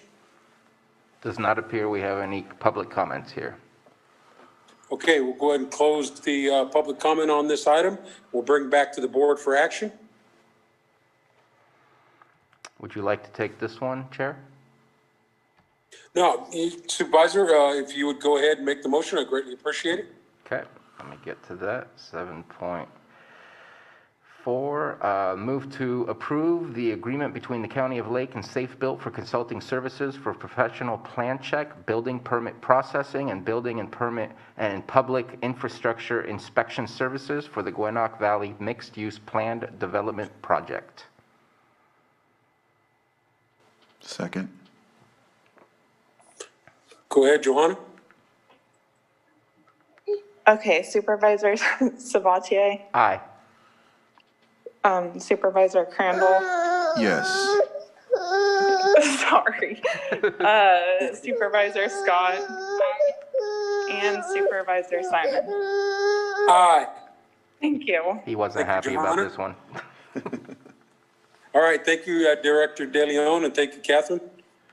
All right, that concludes item 7.4. We'll go to item 7.5, consideration of change order number 1 with West Coast Contractors, DBA, Oregon West Coast Contractors for Clayton Creek Road at Clayton Creek Bridge Replacement Project, federal project number BRLO-5814-077, bid number 20-10 for an increase of $492 and a revised contract amount $1,613,663.40. Good afternoon, Scott De Leon, Public Works Director. This is change order number 1 for this project. It will reimburse the contractor for an expense they had to obtain a Caltrans permit for the placement of some changeable message signboards that was in addition to the planned traffic safety plan. Typically I would kind of like to hold off on small change orders like this to lump them together with other changes. And we've kind of been holding on to this one, and the contractor is just performing amazing work over there, and we aren't seeing any other changes coming. So we wanted to make sure that they got paid for this. Like I said, we've been kind of holding on to it, and I'm not seeing anything down the road. So went ahead and brought this to your board. It's a relatively small change, and so I apologize for that. But we're closing in on a completion of this project, and like to get them paid for this additional work. All right. Thank you, Director De Leon. Any questions for Director De Leon on this project or this item? All right, hearing none, Jake, we'll go ahead and open up the Zoom room, see if we have any public comment on item 7.5. All right, I've sent an unmute request out to the Zoom floor. If you'd like to make a comment, please unmute and state your first and last name.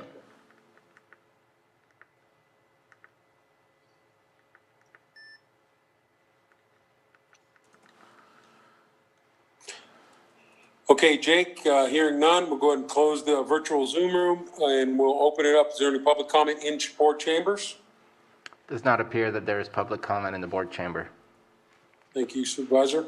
All right, we'll go ahead and close public comment, bring back to the board for action. Mr. Chair, I move to approve change order number 1 with West Coast Contractors, DBA, Oregon West Coast Contractors for Clayton Creek Road at Clayton Creek Bridge Replacement Project, federal project number BRLO-5914-077, bid number 20-10 for an increase of $492 and a revised contract amount of $1,613,663.40. Second. Okay, Supervisor Sabatier, Aye. Supervisor Crandall, Aye. Supervisor Scott, Aye. and Supervisor Simon. Yes. Thank you. Thank you very much, board. Thank you, Scott. Thank you very much. All right, we're going to go ahead and move to our item 7.1, Supervisor's Weekly Calendar and Travel Reports. We'll go ahead and start with Supervisor Scott. Tomorrow I have an 8 o'clock pit count meeting and a 9 o'clock Lake County COC Executive Committee meeting. On Thursday, I have a 9 o'clock Hope Rising Governing Board meeting, a law librarian meeting at noon, and at 4 o'clock I will be doing the second course of sex trafficking awareness training. On Friday, I will be going to the Cannabis Tax Ad Hoc Committee. And then Saturday morning, I will be at the Hartley Cemetery with Wreaths Across America. And then my calendar's pretty open till following year. Thank you, Supervisor Scott. Supervisor Sabatier? Just wanted to at least talk about a few meetings that I went to in the past week. Nothing really much happening in LTA other than just formalities of making sure we have our new calendar for next year for all of our meetings and signing of annual, not ordinances, but annual contracts and whatnot. So we'll see how we're moving next year. I'm excited about the bus depot in the city of Clear Lake. That's going to be our huge project next year, and I am absolutely excited about that. I joined the CPUC on a couple meetings in the past week. Just wanted to at least inform the board of my statements that I made to the CPUC. One of them was Wildfire Safety Advisory Board. And I made a comment, they were talking about PSPS, and they were also talking just fire mitigations. I mentioned to them that PSPS, such as the last one that we almost had to deal with, which it was in December, is them cutting allowing our electric companies to cut off our power when it's cold at night. And a lot of people are on electric heating, and how do they stay warm when you're shutting off our power? And so I'm telling the CPUC that CRCs should be looked at as a 24-hour thing for those who do not have access to stay warm during a forced PSPS situation.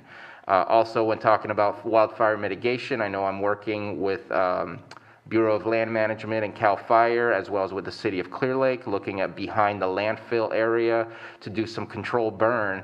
The archaeological NEPA process has taken 5 years in order for us to get to the point where possibly in 2022, we will see a controlled burn in that area of up to 1,200 acres.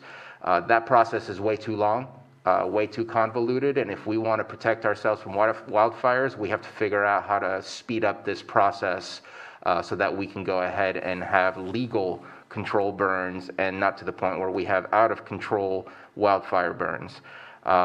Then I jumped on another CPUC meeting on Thursday, which was Low Income Oversight Board for water districts. And just as a point to let you know that in the city of Clear Lake, we have Golden State Water, very similar to the situation in Lucerne, where it's a very expensive utility company to have in your area, and you have no choice. That's the water company you have. They're looking at a 30% increase on what is already one of the priciest water providers in the county, and 30% increase over the next 3 years from starting in 2022. I'm requesting, and they're hearing me, which is good, that they look at the poverty rate, not just low income, because the federal low income does not really define what low income is in each area. But when you see things, for instance, that the city of Clear Lake has a 38% poverty level versus some other places that Golden State takes care of that are 8% poverty level, then that's a little bit, that 30% increase will have a much larger impact on their ratepayers than other places. And so I'm trying to get them to use poverty rate as part of their formula to figure out what's an acceptable and approvable rate increase. So I'm going to continue working on that and expect a letter from me coming to the board in the near future to see how we can support that with a letter to the CPUC. Then this week also had an interesting meeting on Monday with Supervisor Crandall on the Sulphur Bank Mine Superfund site. Gonna be honest, I have not had a meeting about this since I've begun over the course of 2 years, and I will apologize for that. That is an important site to ensure that it continues the cleanup process, and it was actually, there was a lot of potentially good news coming out of there. And so expect some activities coming around in late spring, early summer, and hopefully we can see some movement happening sooner than later. So more on that. Tomorrow, I'm going to see about joining the Lake EDC's meeting early in the morning. I've been invited to a special department head meeting later in the afternoon. On Thursday, I will also be on another call for the CPUC. Right here, I just see that it's a voting meeting, so I don't have the specifics of what it's about, so I apologize for that. Also in the morning will be an EOC call. Later in the afternoon, a CSAC call so that we can get a state update on COVID and fires. And that is all I have at this moment in time. Sporadic constituent meetings and sporadic work on other projects that I'm working on until the new year, and then we'll be back here on January 5th. Thank you, Supervisor Sabatier. Supervisor Crandall? Yes, tomorrow, 10 a.m., I have an Economic Development Task Force meeting. Thursday, the Lucerne Area Town Hall meeting, I'll be having that.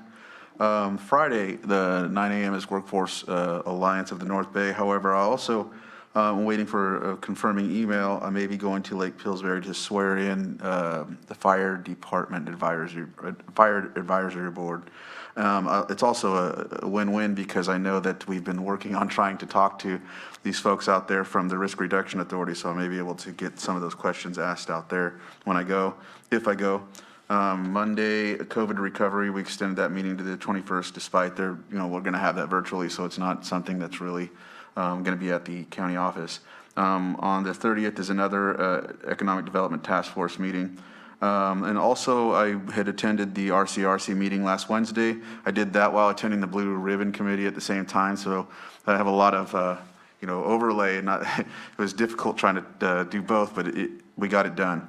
And in that, there was a lot of discussion between the different supervisors in RCRC that are more or less rural. So it's rural counties representing California. And the interesting thing is we're all affected by COVID the same way. And a lot of them are taking it seriously. The beginning discussion, we talked about that, where they're doing their best to do the same as we are in the delicate balance of the businesses and with the controlling the actually outbreak. So it was a very good meeting. There's also a discussion about legislation to help with more situations with our fires. So if anyone wants to talk about that, I'll have the information. I'll pull it up and we can talk about it. The Blue Ribbon Committee is what I attended also. And in doing that, we moved forward with our bylaws and pushed forward our two top priorities for the actual funding source for Blue Ribbon Committee. I also was working on a project, but I'm going to probably have to push it forward till March. But we discussed another project that may be happening over in the Kelseyville area at the Adobe Creek for the actual hitch passage. And that was presented by Sarah Ryan of Big Valley. It's a really good project, and we're looking at trying to support funding for that project. My project is called the Clover Creek Chai Revitalization Project, but I need to line up some more costs to make sure that it's really shovel ready. So that's what I presented there, Blue Ribbon Committee, and then and that's attended also the Lake County Clean Water Program. We did that. We passed our bylaws, and then also attended the same meeting that Supervisor Sabatier mentioned, and about the Superfund site. And we'll be looking forward to working with the community and tribes in the local area to get the message out and discuss the potential upcoming work that's going to be conducted. So yeah, that's all I have. Thank you, Supervisor Crandall. Tomorrow I have, first thing in the morning, the Economic Development Task Force meeting. Later on the day, there's a surge planning meeting. I was on one about a week ago, so I'll probably get on that. Then there's a special department head meeting tomorrow afternoon. On Thursday, I have the Geothermal Investment Committee meeting on Friday, Workforce Alliance of North Bay on the 18th. On the 19th, I will be doing also the Reach Across America event here at the Middletown Cemetery on Saturday. And then on the 21st, the COVID recovery group. We have canceled the Risk Reduction Authority meeting for the 21st. We'll begin again in the new year with potentially some new appointments, but we'll start off in 2021 again with the Risk Reduction Authority. I missed Thursday morning, the 17th, we'll be doing the EOC call in the morning, just get the updates, and then a pretty open calendar between now and when we come back on the 5th. So that's it. I think that covers everything on our open agenda, and now I will go ahead and read our two closed session agenda items. Give me 1 second. I apologize.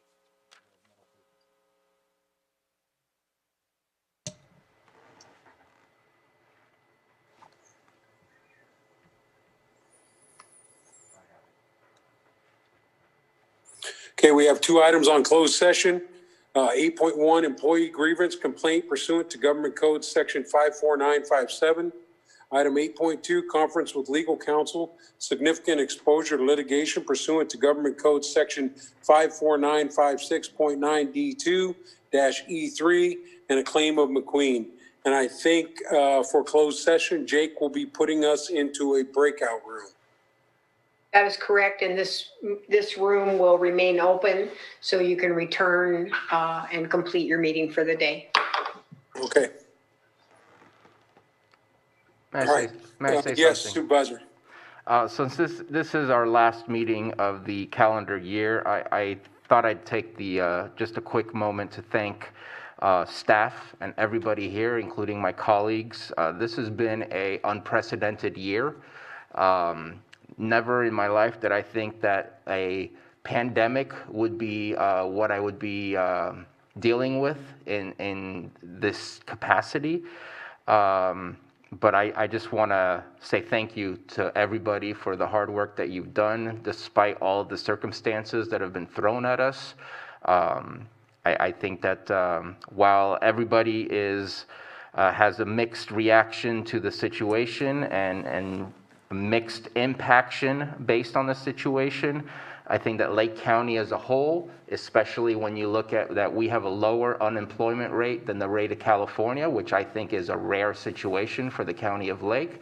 When you look at that some of our revenues are higher than normal, which is not the case for every county around the state of California right now, that I think that we've pulled through and could have gotten a lot more hurt than we could have. And I think that that is due to the dedication of a lot of people. That is due also to a little bit of luck. But I think that we shouldn't close out the year without saying thank you for everyone's hard work for making this possible. It takes a huge team, almost 1,000 people. But I want to thank every single one of them. Okay, thank you, Supervisor. All right, was there any action to be taken out of closed session? Hold on, he said almost. Oh, okay. We do have some echo in the boardroom. I muted Bruno. I see him on his laptop in the boardroom. Okay, that would be why. Oh, okay. Should I put it back on Facebook? Okay, we'll let it go. Okay, go ahead.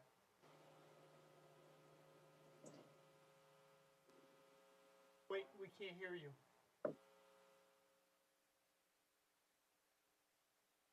I move to approve the decision on the grievance, and the decision is to deny the grievance. Second. Okay, Joanna? All right, Supervisor Sabatier, Aye. Supervisor Crandall.